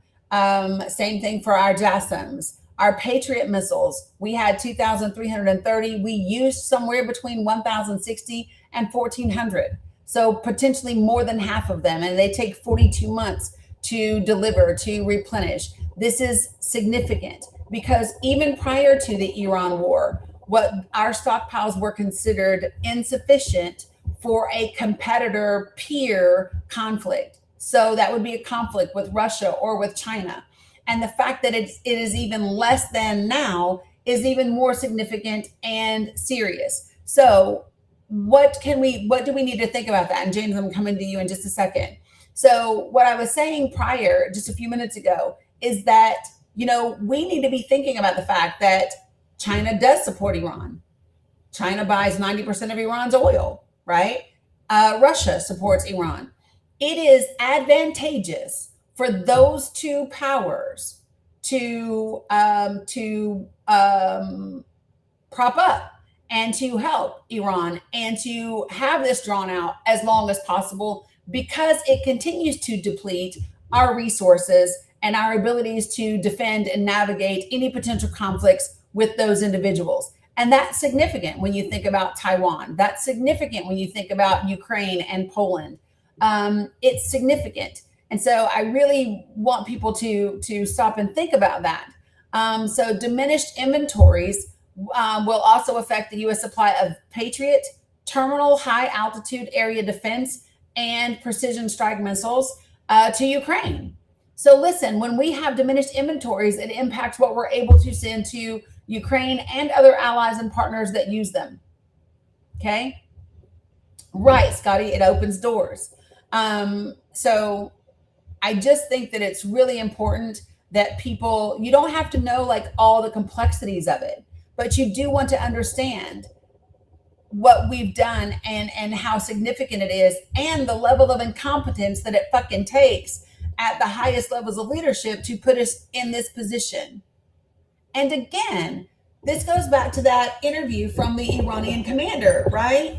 They know and understand that we have leadership that is incompetent, that is inept. They know. Listen, when you listen to someone like that say, we now realize that the American military is weaker than we thought. That's a fucking problem. When your quote unquote enemy perceives you as weaker than they thought, and they know that your munition supplies are low, when they know that their people, right, their people can withstand this longer than Americans. Listen, y'all, Iranians are used to the suffering that comes from American sanctions and American involvement in their country. U.S. citizens are not used to it. They are used to the suffering. They understand the cost of war and conflict. We do not. Not to the degree that they do. And it's so important that we understand that and that we keep that in mind. All right. Good morning, James.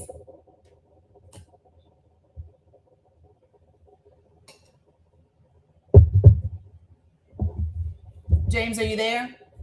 Thanks, blessed and grateful.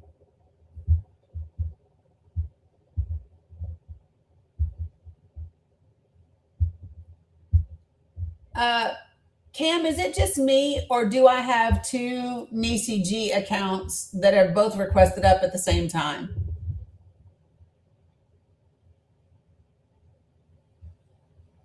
So while we wait for James to join, I want to go back to, because remember the report that I just read was about what happened in the first 39 days of this war with Iran. Now I want to talk about where we are today, as of August 4th. So Reuters put out a report at the beginning of this month. So just last year, just last week. And here's what that report says, quote, the U.S. Army has used, quote unquote, virtually all of its ATACMS and precision strike missile supplies during the 5-month war with Iran, two sources familiar with the data told Reuters. The U.S. has also used a little less than half of its global supply of Tomahawk cruise missiles since the war began, according to another source cited by Reuters. The extent to which the U.S. military has depleted its stocks of Army tactical missile systems, which that's what's known as the ATACMS, and the newer precision strike missiles has not been previously reported. And the sources declined to say how many of those weapons remained. The long-range precision missiles allow U.S. forces to strike targets from a distance and would be important in a potential conflict against an adversary with strong air defenses, such as China. When asked about the stockpile data, the White House issued a statement from President Trump saying the U.S. had, quote unquote, far more munitions than anyone in the world and, quote unquote, far more than we need. Quote, our defense companies are at this moment making more munitions than they ever made before, in addition to expanding their plant and equipment at record levels, end quote. And that's a quote from the President of the United States. Now, let me just offer this to you all. Even if you support Donald Trump, even if you support this administration, everyone understands when you listen to someone and every time they say something, it's more than, better than, greater than, higher than, lower than, best than, ever before, that is an indicator that someone is lying out their fucking ass. Everything he says, whether it's from fucking hot dogs to Patriot missiles, it's always better than, ever in history. It just cannot be true. It cannot be true. And you don't just, listen, y'all, you don't just expand a plant in a day. You don't just expand your plant and your equipment and your ability to manufacture weapons like overnight. That's just not something that happens. It's not the way that it works.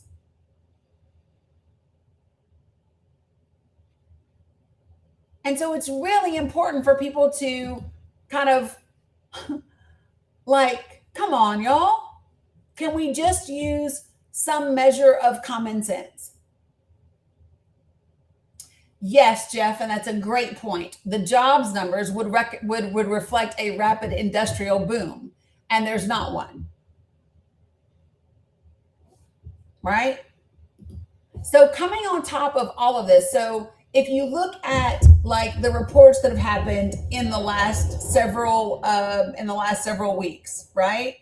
When you look at those reports and you see concerns about our munition stockpiles, when you see information about our lack of strategy or our ability to get out of the situation that we're in, and then you see the reports that have now come out of the Stars and Stripes and the Navy Times and the Military Times and all of that, and you understand that there's a ton of really negative information out there that you got to try to get on top of, you'll do something like this. So today, the Pentagon announced framework, quote unquote, agreements with Boeing and RTX to increase production of components for SM-3 Block 2A and SM-3 Block IB missile interceptors. The agreements would strengthen the production of the ship-launched interceptors that underpin the Aegis ballistic missile defense system. However, I just want you all to understand, announcing framework agreements is not the same thing as having that production and that capacity taking place right now. Grand Rising, Baruti. Okay? It's just not the same. You can say, oh, we've announced the framework for agreements. And here's all I hear. I hear the military-industrial complex getting fucking richer and richer while children in America do not get the money that they need and the funding so that they can eat lunch at school, right? What I hear is we don't have universal health care for everybody. What I hear is more bullshit. We got into a war that we cannot win, that we don't have a strategy for how to win, right? We depleted our fucking stockpiles while we are absolutely filling the coffers of the rich. Okay, you're back. I see you're back. So this is your opportunity again to join the panel. I just sent you an invitation. You'll accept or you'll end up being muted. You know how this works. You're not new here. Right, Orange, paperwork, not actual production.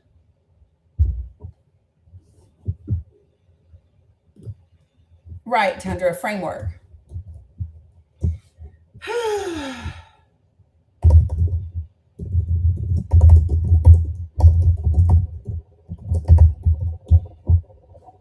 All right, So Kay made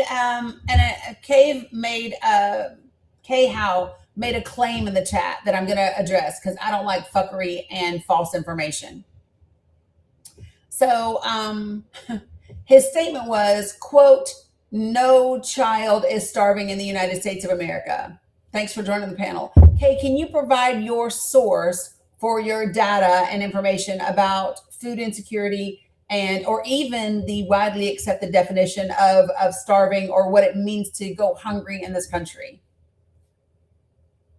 Can you tell me the definition of what that means? Food insecurity, how we measure it? If you're speaking, I can't hear you.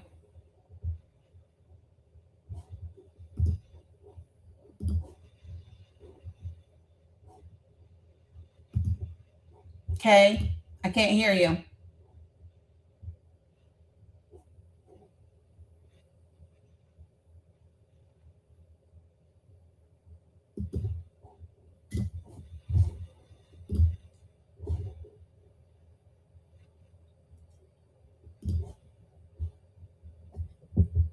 Well, why don't you just try to rejoin? See if that helps. So I'm going to actually give you, facts because I like them. So I am on the Economic Research Service, U.S. Department of Agriculture, USDA website. This page was updated March 30th of this year. Food security in the U.S., key statistics and graphics. And so approximately 14% of U.S. households were food insecure in this country. Okay. Food insecurity households are 13.7%. Households with low food security is 8.3%. Households with very low food security is 5.4%. So here's what this means. Sorry. Here are the definitions, because it's important to know the definitions and the language in which they work with. So food insecure means at times during the year, these households were uncertain of having or unable to acquire enough food to meet the needs of all their family members because they had insufficient money or other resources for food. Food insecure households include those with low food security and very low food security. And that is the only ones reporting. Right. And that's the only people that are reporting. Right. Low food security. These individuals, right, have obtained enough food to avoid substantially disrupting their eating patterns or reducing food intake by using a variety of coping strategies, such as eating less varied diets, participating in federal food assistance programs, or getting food from community food banks. And that's approximately 11 million households. That's approximately 11 million households. Very low food security, which is 7 million people in this country, 7 million households. What that means is in very low food security households, it means that normal eating patterns of one or more of the people in the house were disrupted, and food intake was reduced at times during the year because the members had insufficient money or other resources for food.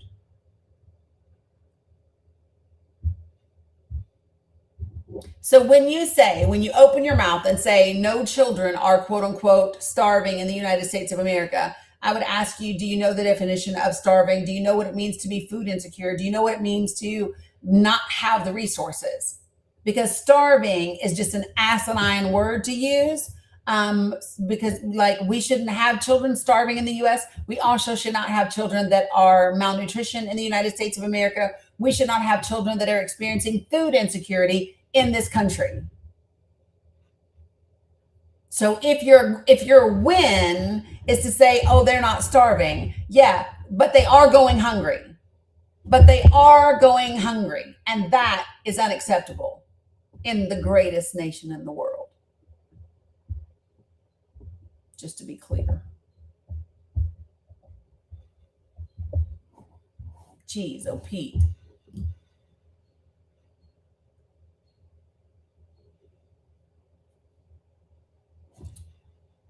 There's another report from the Center on Budget and Policy Priorities that talk about the 2 million young children in the U.S.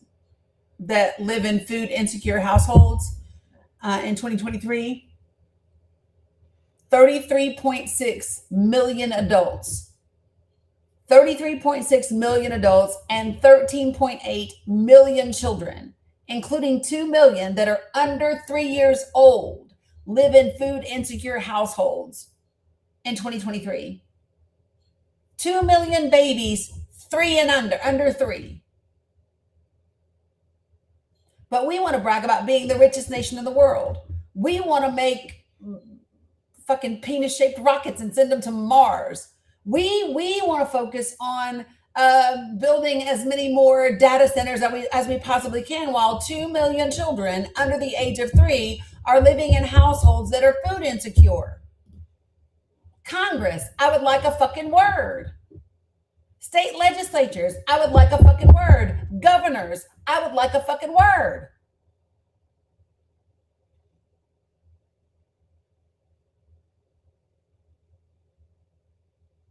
And this is why they want you to be worried about Muslims who don't give a fuck about you, who are not interested in taking over anything, so that you don't have to hear about the fact that in the United States of America, 2 million children under the age of 3 live in households with food insecurity. That's why they want you to focus on who might come into a bathroom and piss, so that you don't have to hear that the American government has let 2 million children that are under the age of 3 live in households with food insecurity.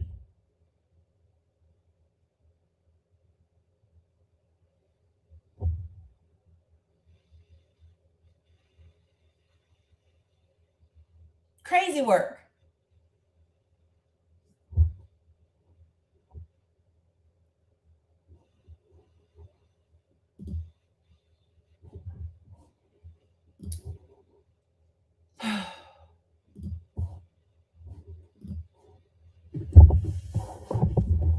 So one of the reasons why at the top of this graphic today, I have the Iran leadership gives rare interview to Western media, because we absolutely need to be listening to what this particular commander said about our country and what they see, right?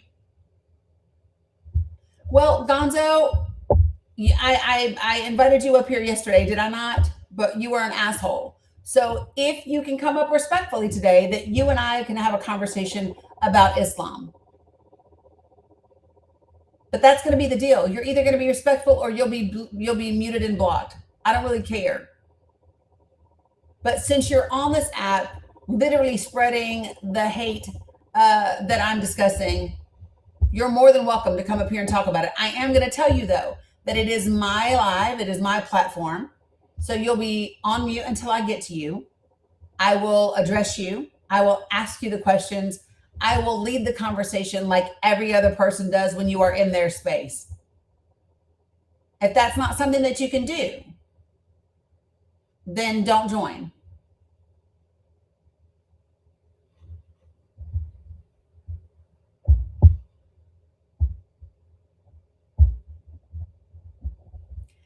I think that there's an issue, Cam, with TikTok, because I'm seeing it having doubles of lots of people. Like there's even a double in the request from James.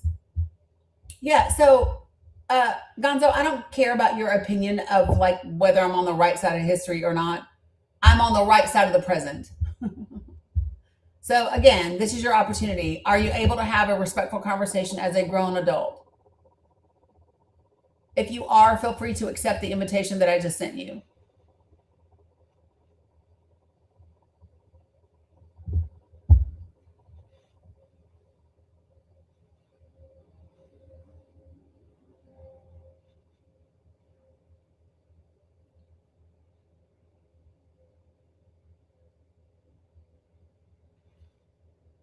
This is literally, this is the only opportunity that you're going to get. Because this is my assessment of you. My assessment is that you're not interested in a real good faith, fact-based conversation. I think you want to argue. I think you want to talk over people and yell. I don't think you want to actually have a fact-based conversation. And I think because I am requiring you to simply be respectful and to have a fact-based conversation, you would rather sit in the chat and spew nonsense than get up here and have a conversation. That's my assessment of you.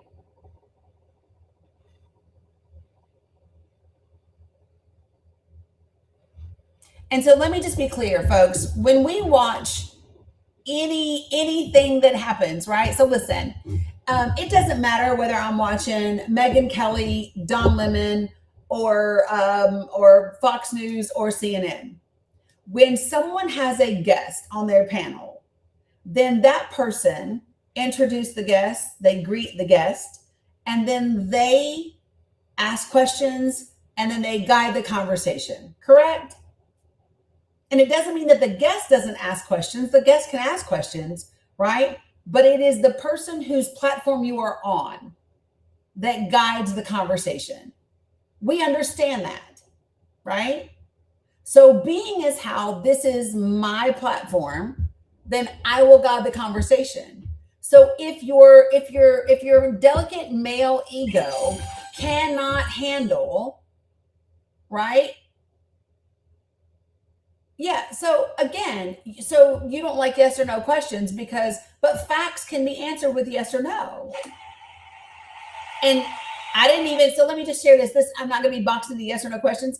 I didn't box you into yes or no questions yesterday or whatever day it was that you came up here. I just required you to be respectful, and you could not do that. And that is why you got dropped. So either you can have a respectful conversation or you can't. And I don't think you can. And if you're not going to join my panel and have a respectful conversation, what I'm not going to do is let you sit in my comments and spew misinformation that's not accurate or Islamophobia. So that's okay. Like, you don't want to join the panel and have a conversation? Don't. You just will also be muted and booted from my space, because I'm not going to let you sit up here and spew false information or Islamophobia. You don't got to get up here.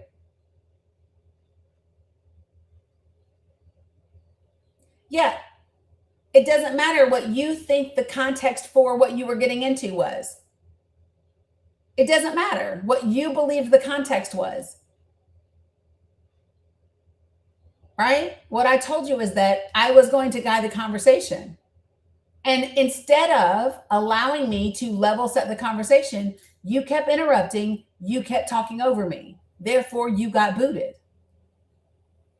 That's not difficult to understand.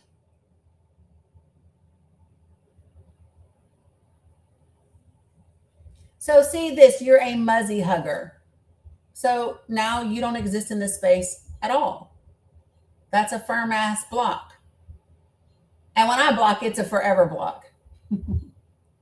Yeah, so now you're blocked. So when you say you're a muzzy hugger, yep, I am. I will hug Muslims. I will hug Christians. I will hug liberals. I will hug Republicans. I will hug children. I will hug human beings, because I don't discriminate based on people's religion.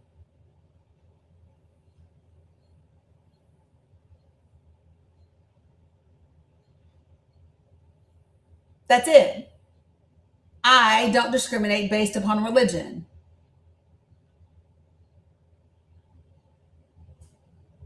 The only time I give a fuck about your religion is if your religion is being weaponized and utilized to infringe upon the rights of other people. That's it. Not difficult.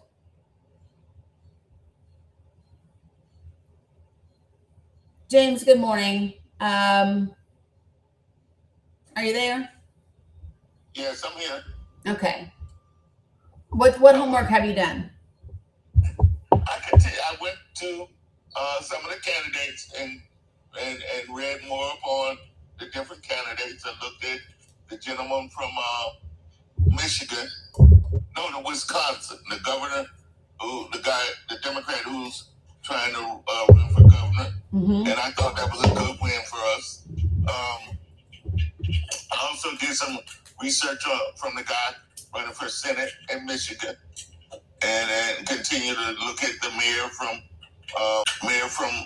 New York. And I think we're moving in the right direction. And I'm going to continue to do what I need to do in terms of people getting out to vote here. But I thought you made some good points, and you get a lot of positive information. And one of the things is a math person. That's what I try when I use the term diminishing returns.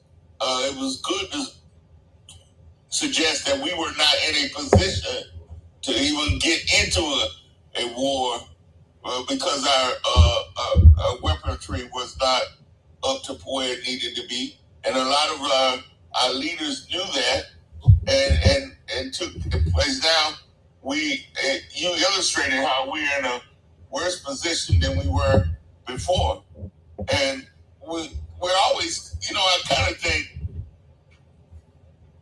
there's several people that I think are bully countries, and bully countries are going to get behind the sub-countries to interact between each other because they don't want to directly get into conflicts with each other because there's too much to lose. So we fight through smaller countries, and Israel talked this man into getting into this unnecessarily, and that's what I believe happened. And we needed to win in November, but we definitely need to redirect our efforts in 28 to getting somebody who's more sensible. Because I don't try to say that no Republican is sensible. They don't align with what I think we should be when it comes to the poor and to education and to healthcare. But there is a place for them, and because to me, we need to get the deficit down. Now, whoever comes and finds a way for us to get the deficit down, we just can't keep going in the direction we're going. And we spend too much money on our defense, and that's why we need NATO. He came in and he helped persuade NATO to increase their efforts and their monies. So is that accurate though, James? Did he come in and persuade NATO to increase their efforts, or was that something that was already in progress under the Biden-Harris administration? Do you know? And that might be the case, but I do believe NATO needed to increase from up at least 5 to 10%, so that we wouldn't have to dedicate so much of our money to it, because we cannot safeguard the whole world. So this is the thing. I love it when people say that we can't safeguard the whole world. Do we understand that part of our value to the world is its safeguarding because of how we chose to structure our country? So this is no longer a manufacturing country. We are no longer the industrial manufacturing leader of the world, right? And so that means, what do we have to offer the world? What do we have? What I thought we had was the sensibility to not get involved or be able to stabilize the conflicts in the world. The two last times when we think in terms of World World War I and World War II, that we had to come in and keep someone from just totally dominating Europe. And so it's important that we play our role in just keeping the world in peace, is what I think. So this is one I'm of not happy. Go ahead. I'm not happy with this conflict that this man, he went from a conflict in South America now to this conflict in the Middle East. And we just, under him, we keep moving from conflict to conflict. He said he had to quiet that down about Cuba. He wanted to move to a conflict with Cuba. And here we are already making life worse for the Cuban people, not letting them have the oil that they need. That's crazy. Okay, so just for the record, in 2020, only 9 NATO members spent at least 2% of their annual GDP on defense, according to NATO. In 2024, at the end of the Biden-Harris administration, that number was 23. Right? So increase in our NATO partners spending in their own defense significantly increased under Joe Biden's administration, first and foremost. In addition to that, there was already an agreement under the Biden-Harris administration for that percentage to raise, to increase. So give me 1 second.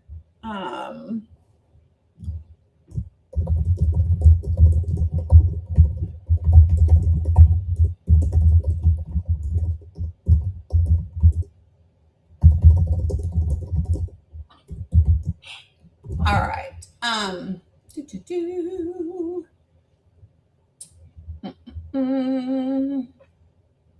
So in 20, so let me just be clear. So in 2014, there was a something called the Wells Investment Pledge, and that pledge set a non-binding guideline for members to aim for 2% within a decade. And then it surged significantly, largely because of Russia's invasion of Ukraine. And so 23 out of 32 allies hit that mark by 2024. Several of them, like Poland, Estonia, and the US, are already between 2.5 to 4% of their GDP during that same period. So there was a new goal that was adopted that built on this. What was the pledge called? It was called the 2014 Wells, W-A-L-E-S, Wales Investment Pledge. So this is something that was already kind of in the works and underway. So I just want to be clear, Donald Trump did not come in and convince people to spend more on defense. It was already a thing. Just being clear so that we understand. And I actually believe you, but you know, he like he carries on always, talking about I'm the best at this, I'm the best at that. And one of the things people need to realize, anybody who has to come tell you that they're the smartest and they're the best really aren't. Because it's easy for people to recognize who the smartest and the best are. You don't have to say that about yourself if you're truly that. And he does it all the time. The other day I heard him say the students or the kids, I'm better to you than your parents. And it's just ludicrous how he goes everywhere saying that. And the other thing, and I'm sure you're aware of, just like the Kennedy Center, he couldn't put his name on it. Now he wants to say proved and bettered by Donald Trump. It's just crazy why he has this need to put his name everywhere. But this is my thing. Here's what irritates me the most about that is if I were the media, what I wish the media and people would do is just stop fucking talking about it. Stop talking about whether or not he puts improved by Donald Trump on the fucking Kennedy Center. Who cares? I don't give a good damn. Do you want to know why? Because we can just take that shit off. We can just simply take it off when we get a stable democratic constitutional republic that is functioning for the benefit of the working class people.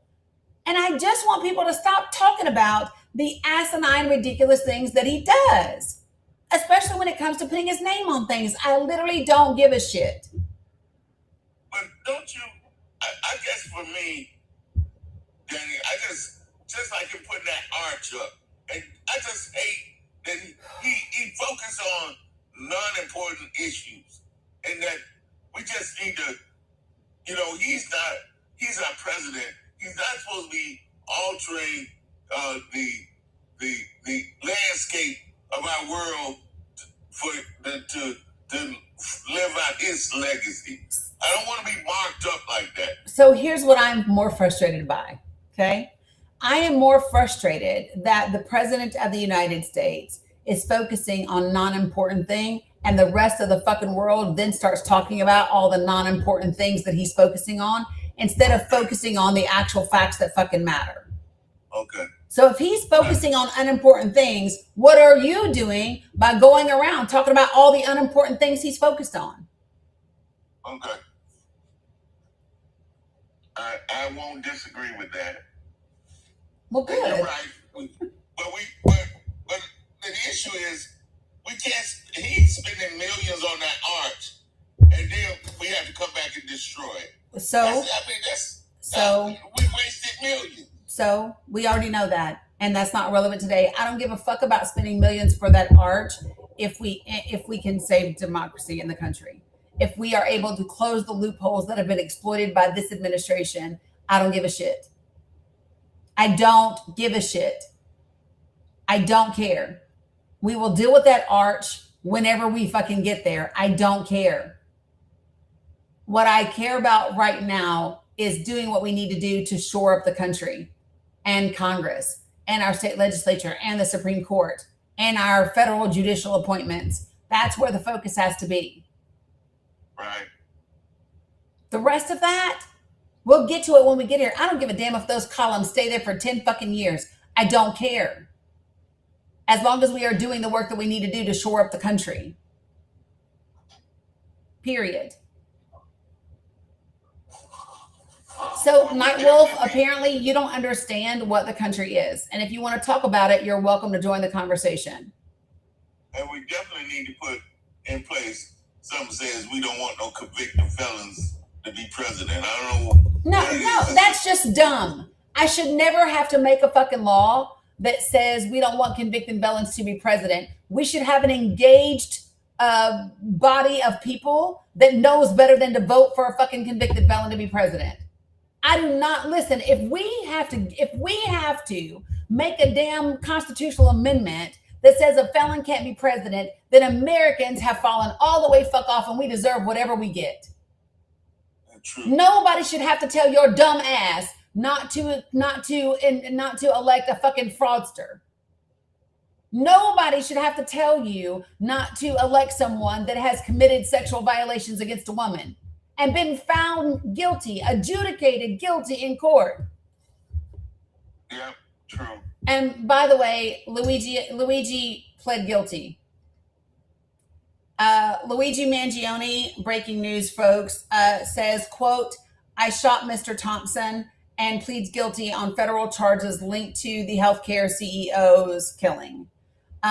He told the Manhattan court today, quote unquote, I knew what I was doing was illegal. And he changed his plea on the federal stalking charges. So I just wanted to let you all know that literally just came across. That is what's happening right now in federal court in Manhattan. I haven't seen the details of the plea agreement, but it is what it is. And let me just say this, folks. I don't have a problem with this plea. And I think that accountability is okay for the actions that we choose. I also, and this is why, so can I just come back, you all, and say, this is, so let me just, okay. When we think about people taking actions it's not about, are the actions quote unquote deserved? Are the actions quote unquote justifiable? Are the actions whatever reasonable? It's not about whether or not you believe that they did the whatever, right? It's about, is what you're going to do actually going to change things? And I don't know that what he did has had a significant impact or change one way or the other. As a matter of fact, it may have made it worse.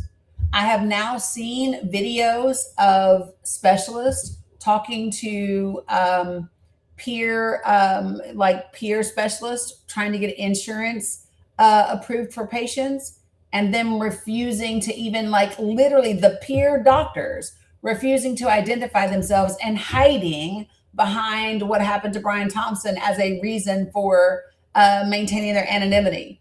Like, this one doctor was like, but how can I verify that you're really a physician? How can I verify that you are really a peer of mine with the understanding to be able to even have this conversation? If you will not tell me, like this, I'm a surgeon. If you won't tell me who you are, how can I verify that I'm actually speaking to someone qualified to have this conversation with me, right? As a medical professional. And so I don't know that it did any good. And I'm just saying, this is why we have to think about the way that we go about doing things. And if the way that we choose to do things is going to improve things or make it worse or not change anything at all. So just saying, I think, here are my thoughts, to be quite frank. I think Luigi is going to be just fine. I think there's going to be enough women all over the fucking world to send his ass to keep his commissary full. He will be just fine. He will write a fucking book. He might do some interviews from prison. He might, I think he'll be fine. And it's sad to see that this is where his life is. I'm just being real, y'all. Y'all know I'm pragmatic as fuck, right? I'm just pragmatic as fuck. I think he will be just fine. And I hate that this is where, because apparently he's a really brilliant, really articulate, Jeff, individual. And I hate that this is where he went. But it just is what it is. How do I feel about the CEO's family? What do you mean? How do I feel about them? What do you mean? What he did just didn't serve a purpose, a meaningful purpose. Yeah. So listen, folks, this is what violence is not acceptable. Right. Everybody already knows this. I do not, and I said this before, I do not support or celebrate the death of anybody, right? I've already said that repeatedly. And I think it is horrific. And one of the things that we talk about in this space all the time is that whoever someone is, right, to you, there's someone else to someone else, right? So for many people, Brian Thompson represented the loss of their healthcare insurance. He represented their loved ones dying because of the insurance policies and all of those types of things. But to his family, he was a husband. He was a father. He was a whatever, right?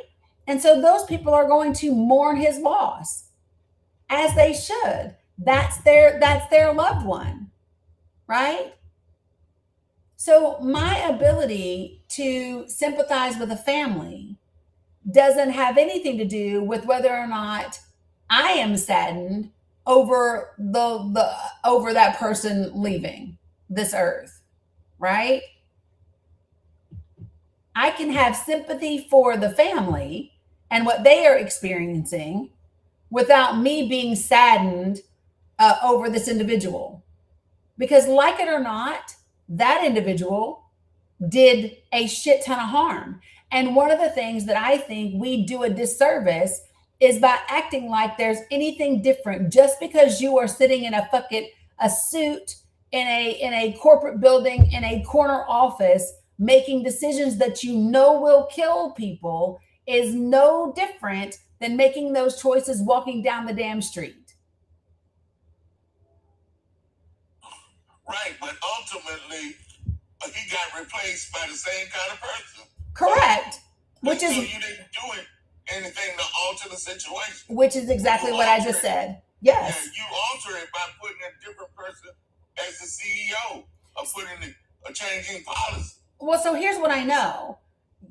CEOs and corporations, especially these large pharmaceutical, insurance, medical companies, I don't expect for their leadership to do the right thing by people. Why don't I? Because historically, that's not a thing. It doesn't happen. It doesn't work. It doesn't, it's just not a thing. I said it Sunday and I'll say it again.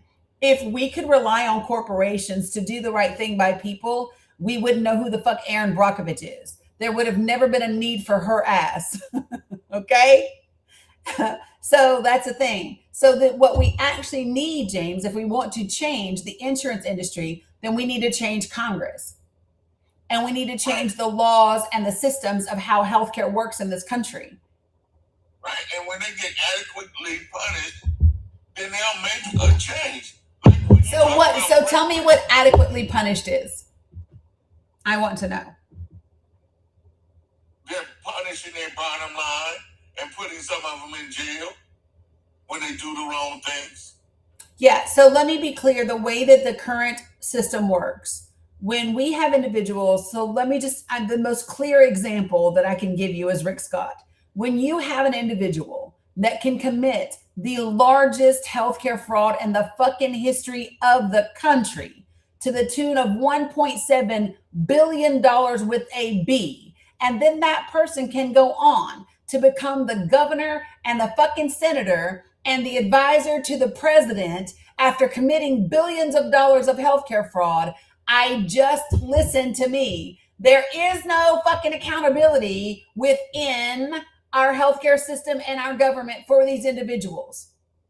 Right, because he deserved to be locked up.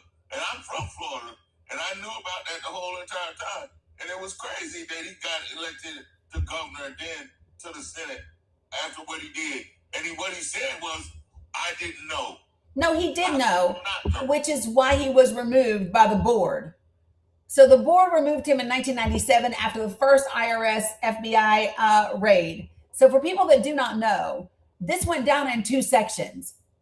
The first section of the fraud went down in 1997. The second section went down in 2003.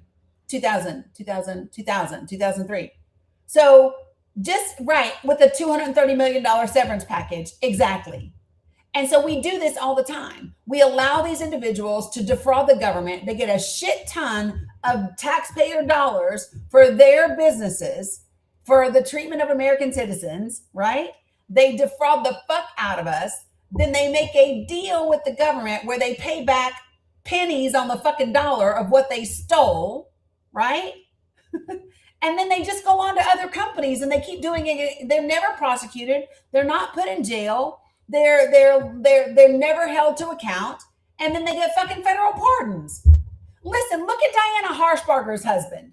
So for those of you who do not know, Diana Harshbarger, congressional representative in the state of Tennessee in District 1, her husband, Bobby Harshbarger Sr., they owned a pharmaceutical company, a medicinal company together. She was an officer, according to the paperwork of that company.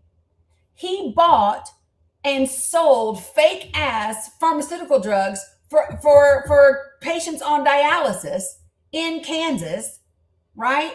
Bought something from China, labeled it as something else, sold it to people, right? He committed healthcare fraud. He did a plea deal. In that plea deal, it specifically says that the government would not ever press charges on Diana, whom at that time they didn't have any evidence against, right? But that's what it says in the plea deal, that his wife would not be charged, who at the time of the plea deal they didn't have any evidence against, but she was the secretary of the company. They were the two principal officers of the company. They owned it together. He cut the plea deal. She's now in fucking Congress. His son is now in the Tennessee state legislature. And his ass out there ripping up fucking signs from other people. So literally, I don't want to hear it. And so we choose not to hold them accountable. And that's what's wrong with the system. That is what's wrong with our government. And that's what has to be changed. And then people have to get engaged. And listen, this is what I keep saying. If your bigotry, your hate, your religion are getting in the way of you actually looking at issues and facts, then you are the problem. So, just saying. Moo, if you can give me 1 second, I want to get to you. James, let me put you on mute. Mods, can I get a mod break just to empty my bladder, refill my water? And then, Moo, I'm going to go to you next.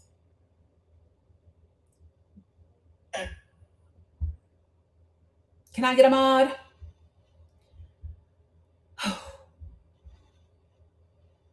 I'm trying to see who's in here.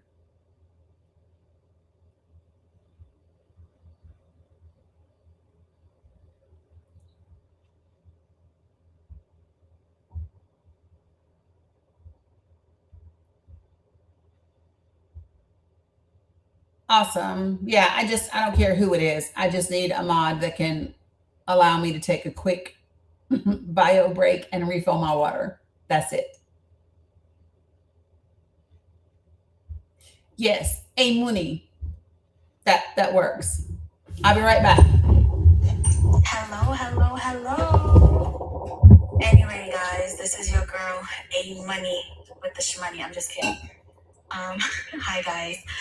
Dani's at 366,000K taps. We can definitely get it to 400K before she gets back. She's doing a little bathroom break or water break, whatever it is that she's doing. So let's get the taps up. If we can all double tap like 5 times till the power bar goes up, that'd be greatly appreciated. She has about 727 members on her team. Let's get that up to 1,000. We can definitely do it. If you haven't already dropped your heart me, please do so now. There's an orange heart all the way at the top. Press it again to claim the points and be counted as part of her team. And there's only 322 shares, guys, and there's 332 people in the room. That doesn't make sense. The math is not mathing. So can all 300 people share to at least 10 different people? That would help boost her up. She deserves like 1K viewers in this room because, you know, she's always educating and she's an educator, period. Hi, chat. Just reading the comments. Love you, y'all. Yeah, keep tapping. There's also a new feature to post a highlight. So if you click the orange heart me at the top and you scroll down to, I don't have it here. Maybe it's on my other account. I don't know, they be bougie with these things. But anyway, but you guys can repost. If you repost, press the arrow at the bottom, repost, and you can also share it to your story if you can, which I'll be doing. I already shared it to my other account. I don't know if I shared it to this one.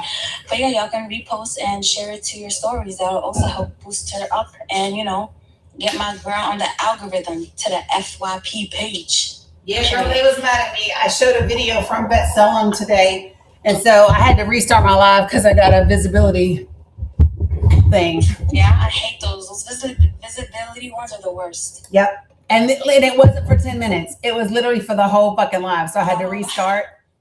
Yeah. So what I shared at the beginning of the live, and I appreciate you for the mod announcement, was it's a report that Bet Selling put out in June, specifically about the number of teens and children killed in the West Bank.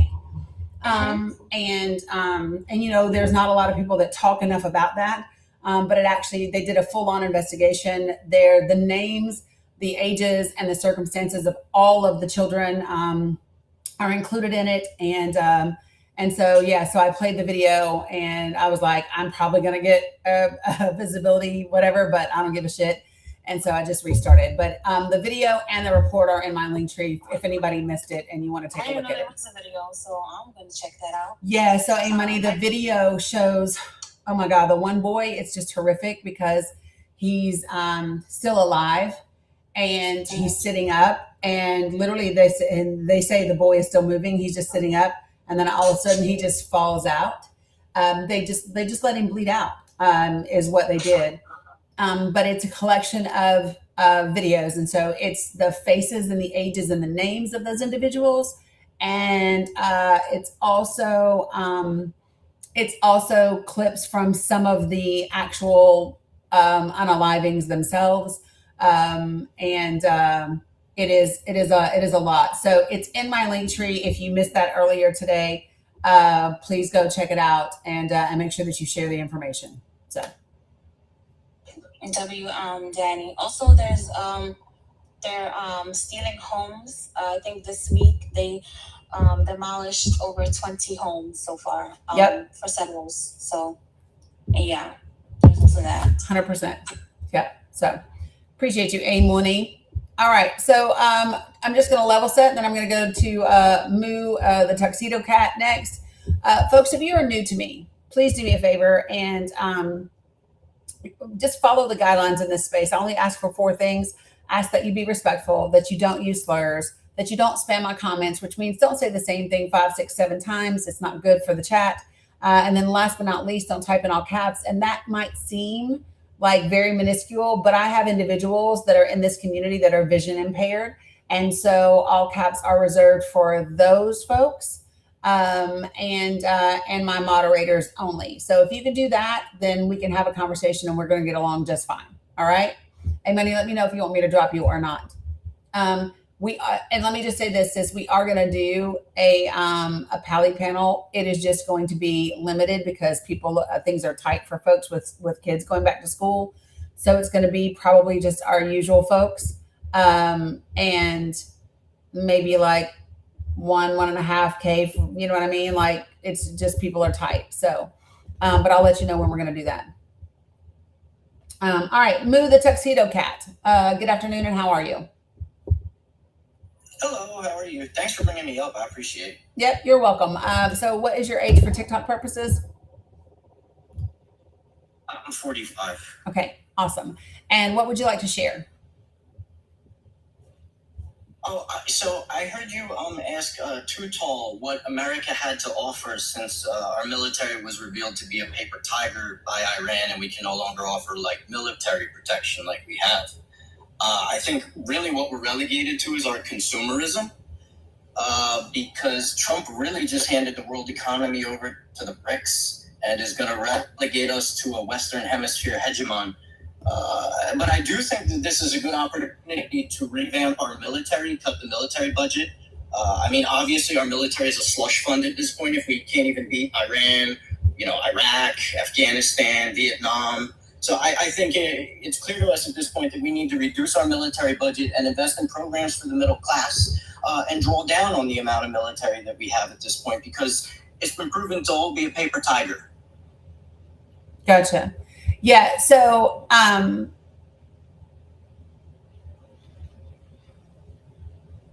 that's interesting. Sorry, I just needed to pull this. I was pulling up some other things to talk about. So I do think that our defense budget needs to be cut, right? I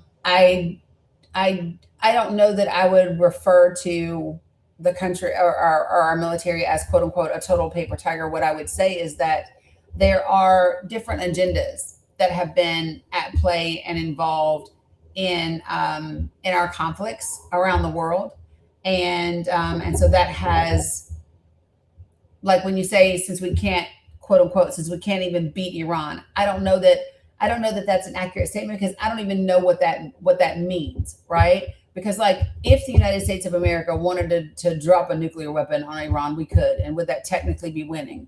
Maybe, right? But that's not what winning is. And so I think the problem with our war in Iran is there was no clear objective.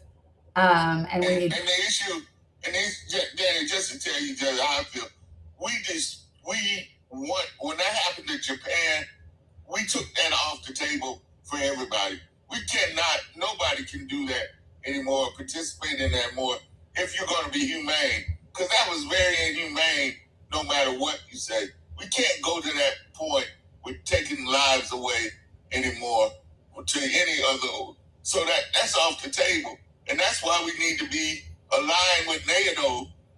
And it's not good for no one country to be too powerful. Hey, hi, this is welcome. I'm in the Care Center. I think our purpose there was shady on purpose and unclear on purpose because it's really to serve Israel. And I don't think that Donald Trump is just going to come out and say, hey, we're going in to facilitate the Greater Israel Project. Everybody hop on board with Israel and, get on board with Miriam Adelson. I think it's on purpose. Jay, yes. So yeah, so listen, I agree, but so this is my thing. I want us to be clear though when we're talking about it, right? So I think most of us would agree that that our initiation of this conflict with Iran was at the behest of Benjamin Netanyahu and served his purpose and his plan for the Greater Israel Project. That being said, it doesn't change the fact that it's not that we can't quote unquote beat Iran. It's that there was no real clear definition of what that means to beat Iran, right? And so this is the part that I don't think people, kind of are putting everything together. Our military in and of itself is not a paper tiger. It can absolutely be used. It absolutely is lethal. It absolutely does do lethal things around the world. I just also don't believe that lethality is the only measure of an effective military. I believe that there are other measures that make your military effective. And we just don't have an administration and leadership that is properly utilizing that. And because of our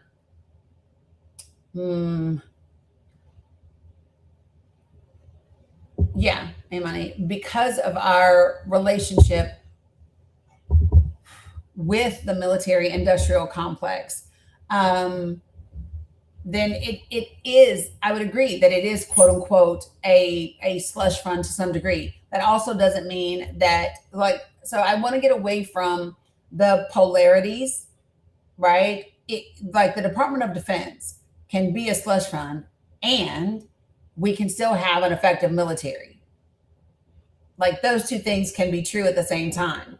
We can need to cut the budget for the Department of Defense and still maintain a healthy, viable, modern military that is effective. I think what has to happen though is you have to first define what that is, right? What does it look like to have an effective military in 2026 and in 2030?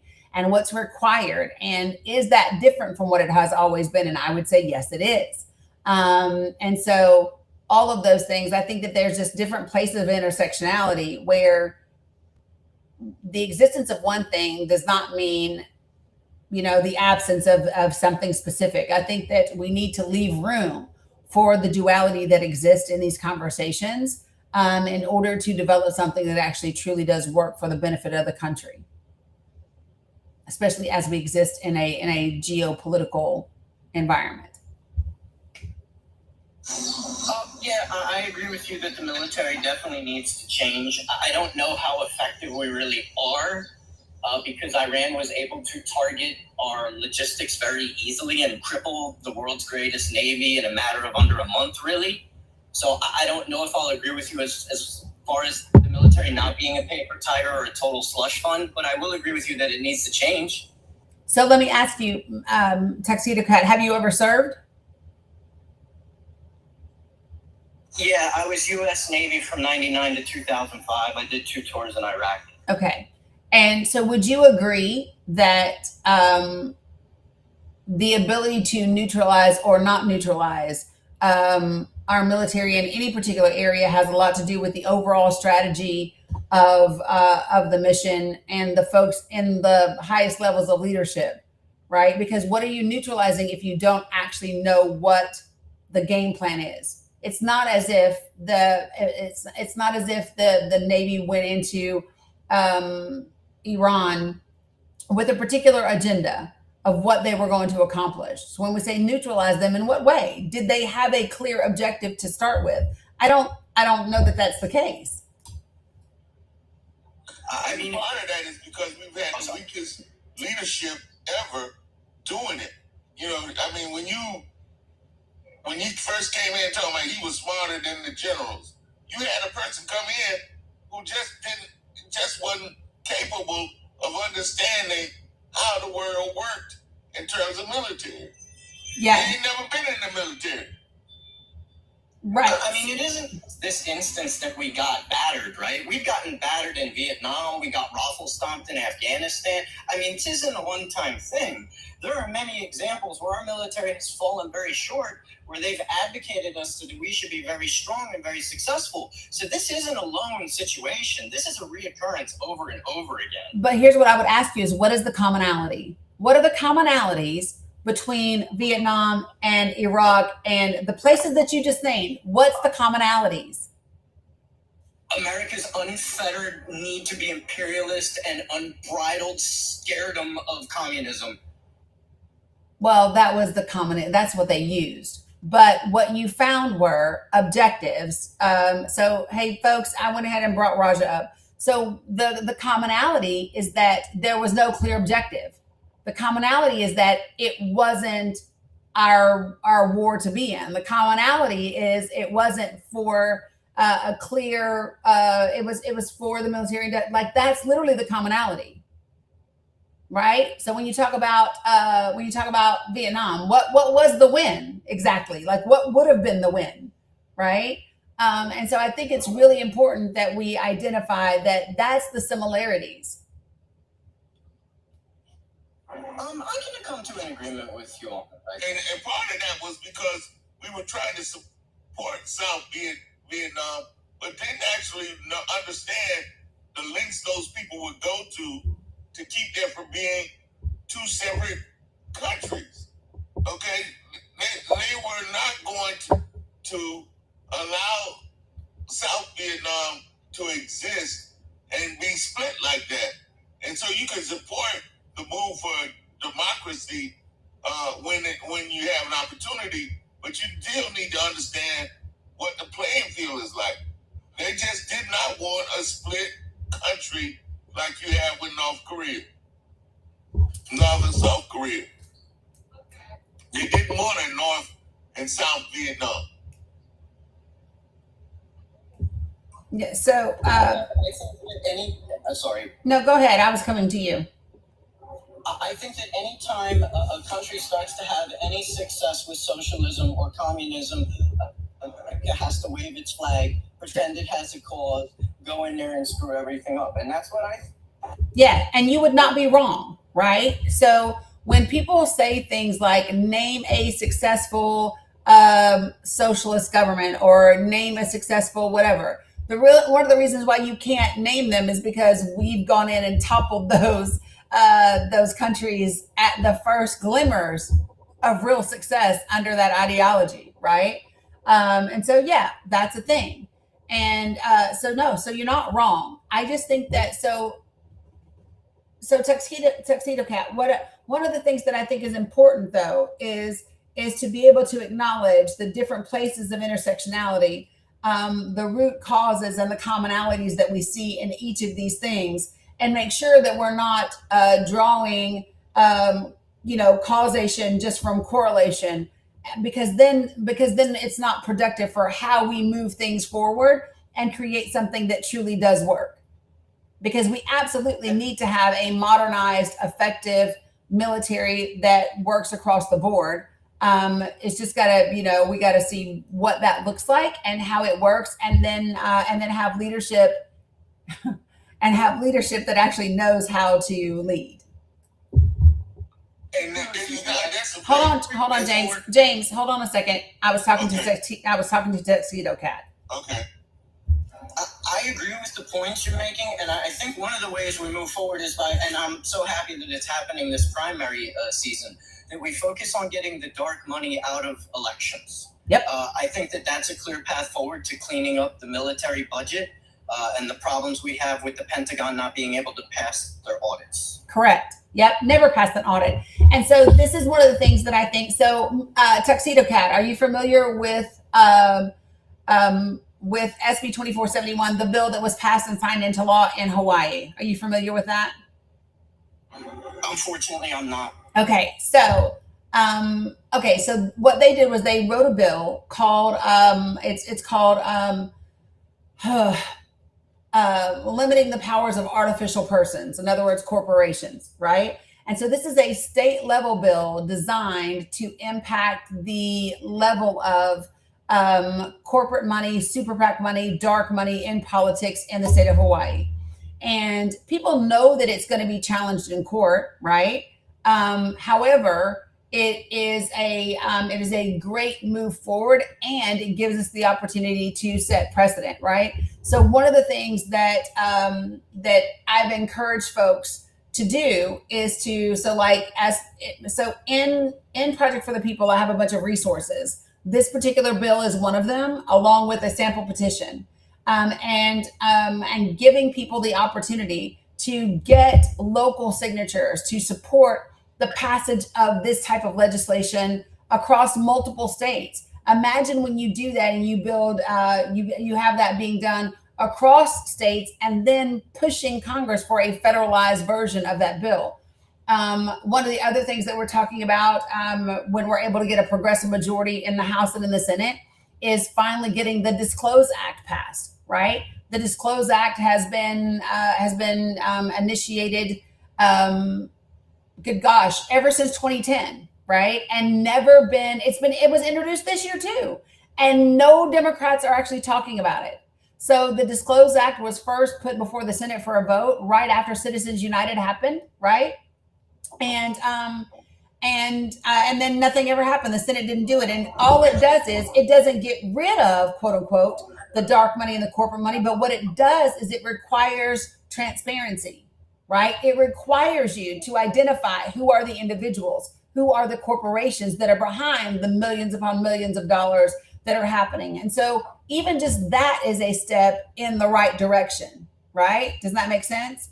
Well, I agree with you. Yeah, you have to start small. We can't get money out all at once, but it's a start. Yep. Yeah, A-Money. And it's not, so, and I need for them to understand, A-Money, it's not going to be a full-on Pally panel. Everybody's kids started school, so they don't have what they would normally have. So I'm literally only going to be able to do like a handful of our folks and do 1.5 to 2K to try to help out a little bit. People just don't have what they have. I know, I'm just saying, A-Money. So let me ask you this. So Tuxedo Cat, are you familiar with Project for the People? Project for the People, no. Could you go over it with me? Yeah, I will. Love it. And I appreciate it. So for those of you guys, I'm going to go over it with you too as well. Okay. So being on this app for 2 years following the 2024 election, everybody kept saying to me, what can we do about it? What can we do about it? What can we do about what's happening? Right. And so I didn't see an answer coming from anybody. So I took Project 2025, and then I took Project Esther, and I laid them out in front of me. And I wanted to look at what's the formula that these guys use to get shit done. Because whether you like them or not, whether they're using it for horrific things or not, they are successful in getting things to happen, right? What's up, Ronnie? And so I wrote this thing called Project for the People. And what it does is it is focused on there's different components to it, but the very first part is getting serious about winning elections. And so here's what I did when I say get serious about winning elections. The very first thing that I did, and I'll show you over here, is I looked at the 2024 election and the fact that we had 12 states in 2024 that had margins of 10% or less for the presidential election. But within those states, I looked at every county in all 12 states that also had margins of 10% or less. And if they had margins of 10% or less for the majority of the last 5 years worth of federal elections, okay? And then I looked to see, like right here, you can see, I looked to see what House seats those counties had in common, how many people in those counties voted third party, and how many of those people in those counties were registered to vote and didn't vote at all. And then it gives you a roadmap and a strategy. So I'm going to give you Michigan as an example right here. So Democrats lost Michigan by 80,000 votes. In 16 counties in Michigan, 16 counties, had margins of 10% or less for the majority of the last 5 years worth of federal elections. In those 16 counties, 47,000 people voted third party in the presidential election. That's 59% of the deficits that Dem lost by. And in those same 16 counties, 1.1 million people were registered to vote and didn't vote. So if I am the Democratic Party or progressives, and I am looking for the lowest hanging fruit, the places where I can have the biggest impact with the least amount of effort, right? Then this data tells me where to go and how to focus on that. So that's number one. Number one is getting serious about winning elections and looking at the fastest, easiest, most direct routes to make that happen. Number two is about building community and connection. And this is the part that people go, what? But here's my thing. What I believe is that when we have conversations on the actual issues and the facts, then we build connection with each other and we create understanding, even if we don't gain agreement. And if we understand each other, we are less likely, appreciate you, Bobby, we are less likely to hurt you or to vote for people and policies that would hurt you, right? So what I know is that it's just a matter of finding the right information and getting people engaged on the topics that actually matter to them. So what I did was I created a Google Drive. And inside this Google Drive is information that people need to know. And let me see if I can find really quickly. Yes. Can I say real quick? I wish you were the DNC because I'm always so adamant about how they need to stop coveting Republican voters and older voters and boomers and how they need to find the people that you're talking about. Yeah. And so this is what we do in this community. So this is what the Google Drive looks like when you get access to it. And so what I did was there are nationwide resources, there are state resources, and then in the middle, you see where it says sources and links. For every graphic that I have created, the link to that data, the link to that information is there so that people don't have to take my word for it. They can see it for themselves. And so then what I did was I created for every state in the country and then every congressional district inside each state, right? In English and in Spanish, I've given people access to information that they would need to know. For example, in North Carolina, District 6, 39,000 people are projected to lose their Medicaid because of the One Big Beautiful Bill. And also in the state of North Carolina, 61% of nursing home residents are covered by Medicaid, right? In that same district, I can show you that 29,000 children are going to lose some or all of their SNAP benefits also because of that bill. I can also show you that an additional 34,000 people are not going to be able to purchase their health insurance because of the expired tax subsidies, right? But in addition to that, I've also done graphics around data centers. And let me see if I've got one that I can show you really quickly. So I've done data centers by congressional district. I've done poverty levels by state. I'm like all of the different things are in there. And then I've also got, hold on. I've also done graphics.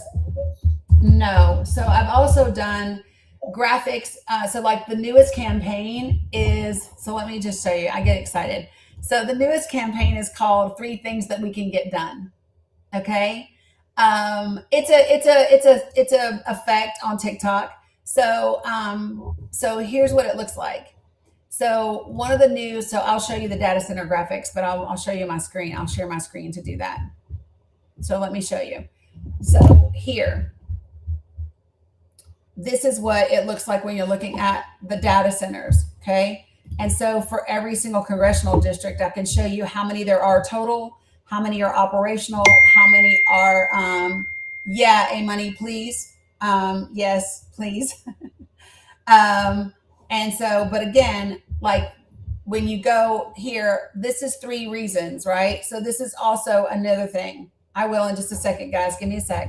So here's the other part of it, Tuxedo Cat. So what I want people to do is to realize what is possible with a Democratic majority in the House and the Senate. because there's a lot that gets really possible if we come out on the other side of November with both of those things. And so one of the things that's possible is the ERA, right? So with a simple majority on the House and the Senate, Democrats would be able to remove the 10-year requirement for the ERA for ratification, and all of a sudden, Equal Rights Amendment would be added to the Constitution in the spring of 2027. After all of this time, it passed in 1973. It took until 2020 for it to get ratified by the 38th state, and so we could add it to the Constitution literally in 7 months from now, which would be incredible. So that's number one. Number two, and I'll show you. I have a graphic for it, of course, because whatever, man. Don't judge me. Okay, so here is this one. Okay, so when I look at the ERA, that's the first one. But then we could also use budget reconciliation. Budget reconciliation is the same tool that the Republican Party used to strip away Medicaid and SNAP benefits and give all the fucking tax cuts and gut the forestry and all of that. So we can use that same mechanism to put it all back, right? So we could do a budget reconciliation package and do that. Yeah, what's up, Tuxedo Cat? Are you in favor of ousting Schumer so that we could potentially get rid of the filibuster? So yeah, I'm not a Schumer fan at all. So I give zero fucks about. Yeah, I'm fine. And so we can talk about the filibuster in just a second because it's going to come up in this next 3 things that we can do. So let me show you this other 3 things that we can do document. This one is where the filibuster might be necessary. So in order for us, and I think that Congress should be talking about this because they haven't talked about it since Kamala ran for office, is they should be talking about codifying the reproductive protections of Roe into law. And they should be talking about the fact that we could use a nuclear option to do that. Or we could look at getting rid of the filibuster, right? But also things like raising the federal minimum wage, doing the Disclose Act and getting the dirty money out of politics. All of that is there. So here's what we've done is over the course of the last 5 months, about almost 1,500 people have signed up to join Project for the People. And as of yesterday, we finally got our last state represented. But as of yesterday, we actually have at least one person in all 50 states. This is what we looked like before. We are in almost 550 counties across the country, which is almost 20% of the counties. And if you look at like a state like North Carolina, we have people in more than 35 counties in North Carolina. So follow me. If one person from every county minimum, right? If one person minimum from every county got 100 signatures, because also in the Google Drive is that sample petition I told you about, then you get connected together. And now you have 5,000 signatures from more than a third of your state's counties, right? And now your state legislature has to explain why they don't want to pass SB 2471 in North Carolina, or the bill that New Mexico just passed. The bill that New Mexico passed and signed into law makes it illegal, even under the color of law, to deploy armed troops to election sites and to polling locations, right? Why aren't we implementing what these other states have done in our states? And so what we do is we meet every other Thursday, and I role play with people like how to have conversations. We go over the new graphics. We talk about strategy. We plan door night. We got people that go out and they knock on doors. They go to festivals, community centers, grocery stores, all the way around, handing out flyers. We have merch. So we have T-shirts and door knockers and tote bags and car stickers and hoodies and tank tops and mugs and all the things, right?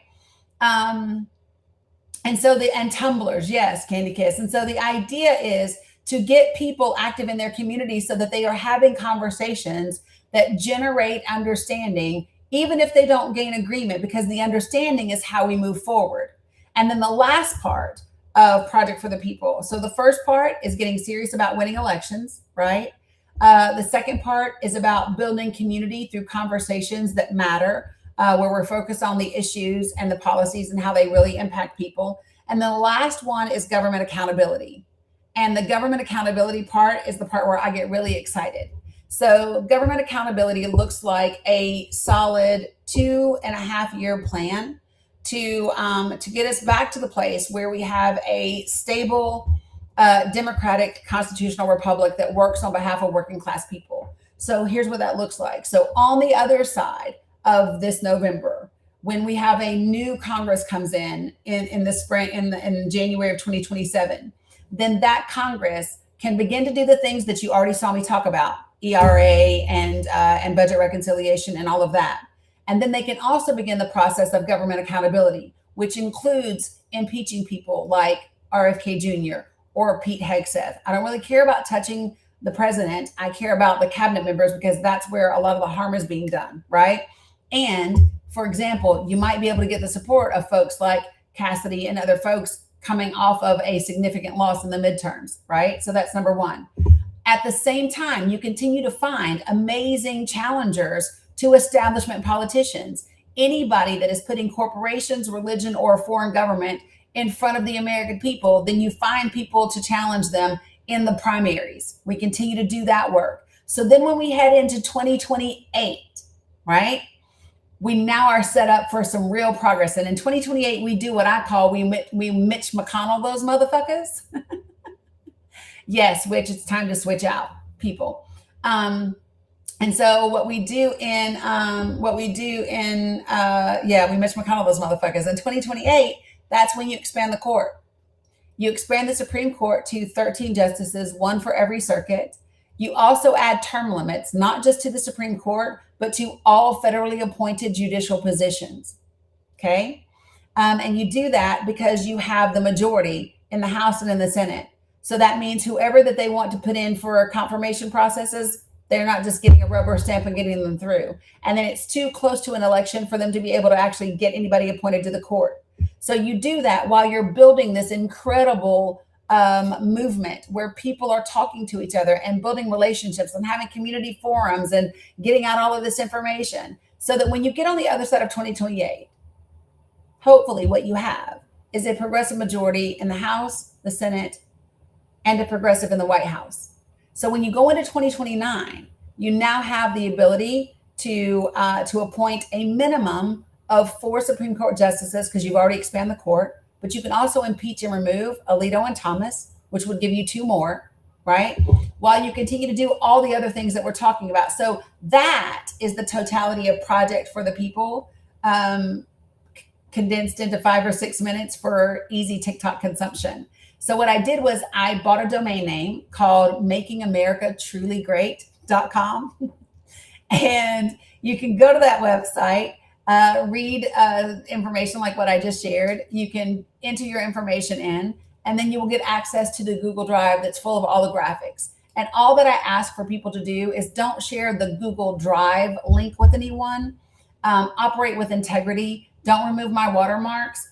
You can share all of the graphics that are inside it, and you can share makingamericatrulygreat.com.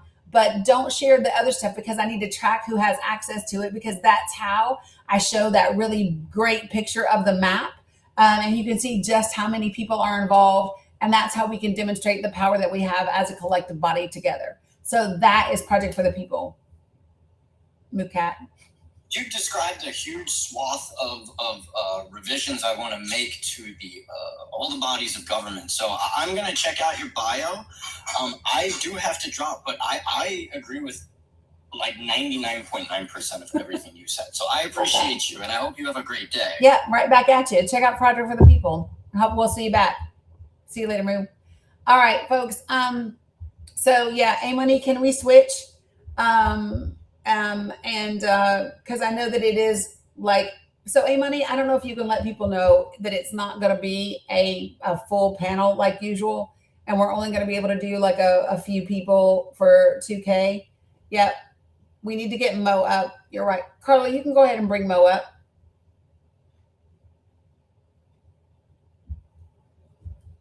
Thanks. Which one is pink? So yeah, so that's Project for the People, folks. A-Money, I don't know if you can hear me or not.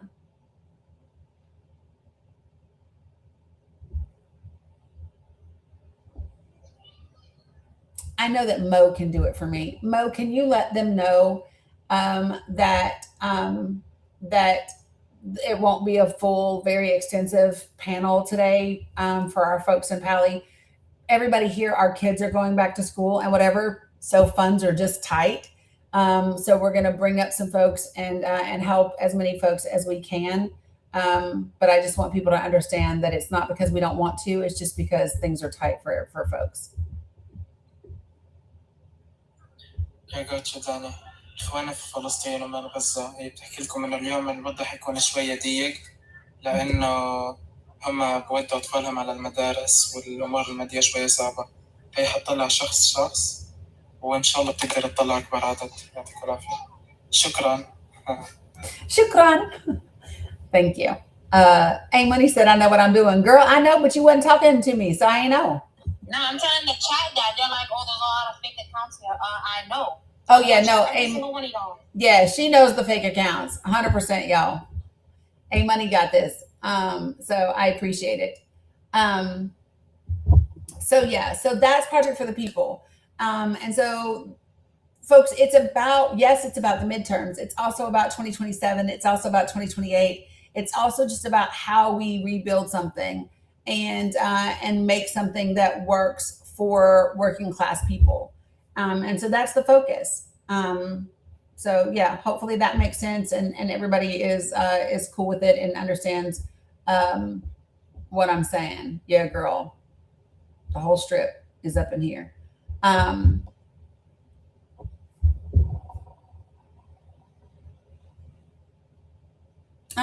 Cincy, it's before I go down because I want to space. Yeah.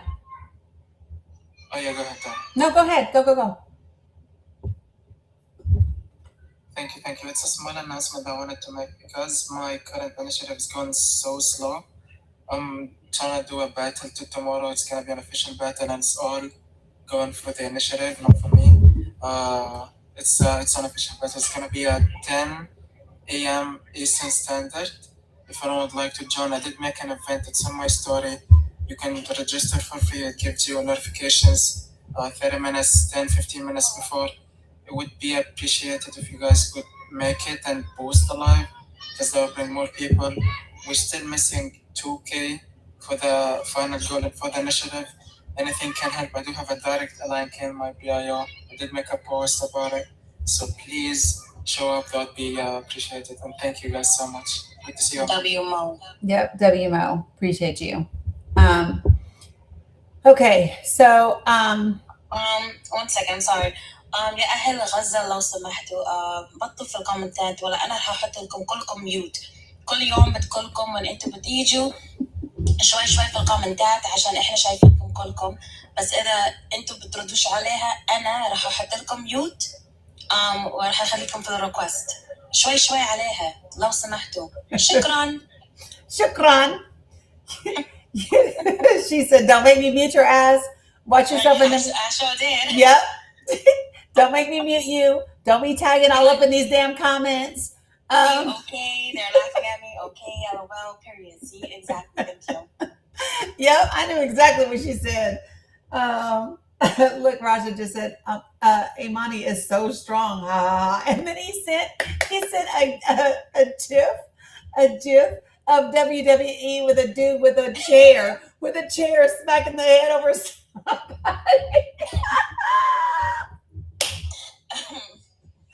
Do you see anyone else in the request that you wanted? Oh my God! I see him, but I can't find him. Listen,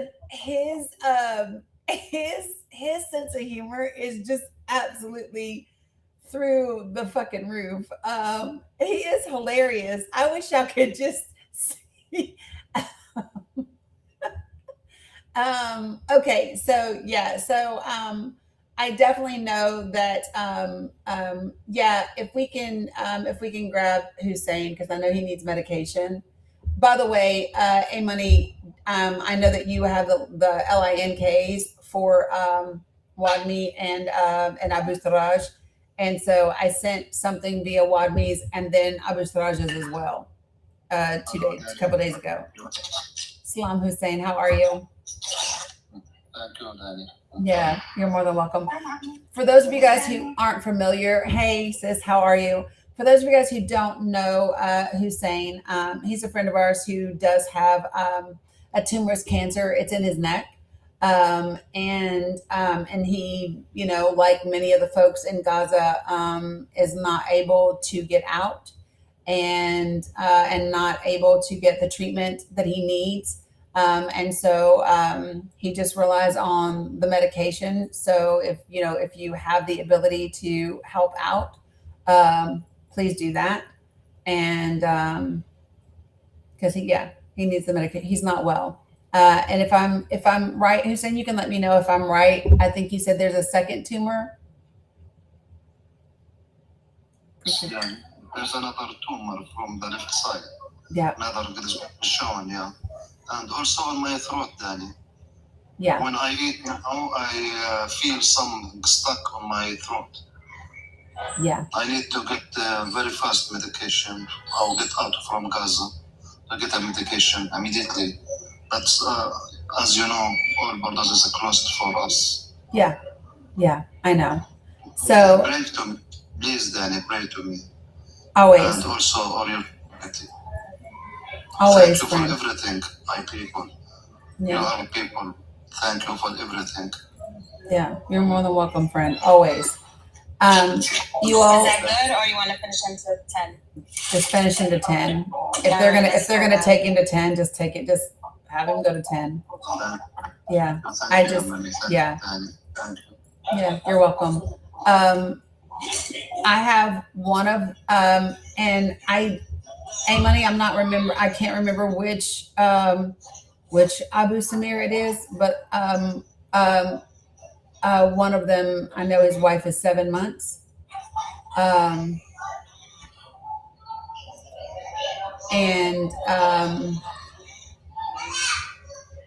know you know Allah Shak is here. I think he just arrived. I see Zena as well. So maybe just like those last three. So listen, over here in this side of the world, Facebook, YouTube, Substack, and Twitch, I've pretty much done covering the pertinent information for today. So I'm going to shut down this live over here. I do appreciate you all for liking. I'm going to stay on TikTok for a minute just so we can finish helping out some of our friends that are in Palestine, that are in Gaza.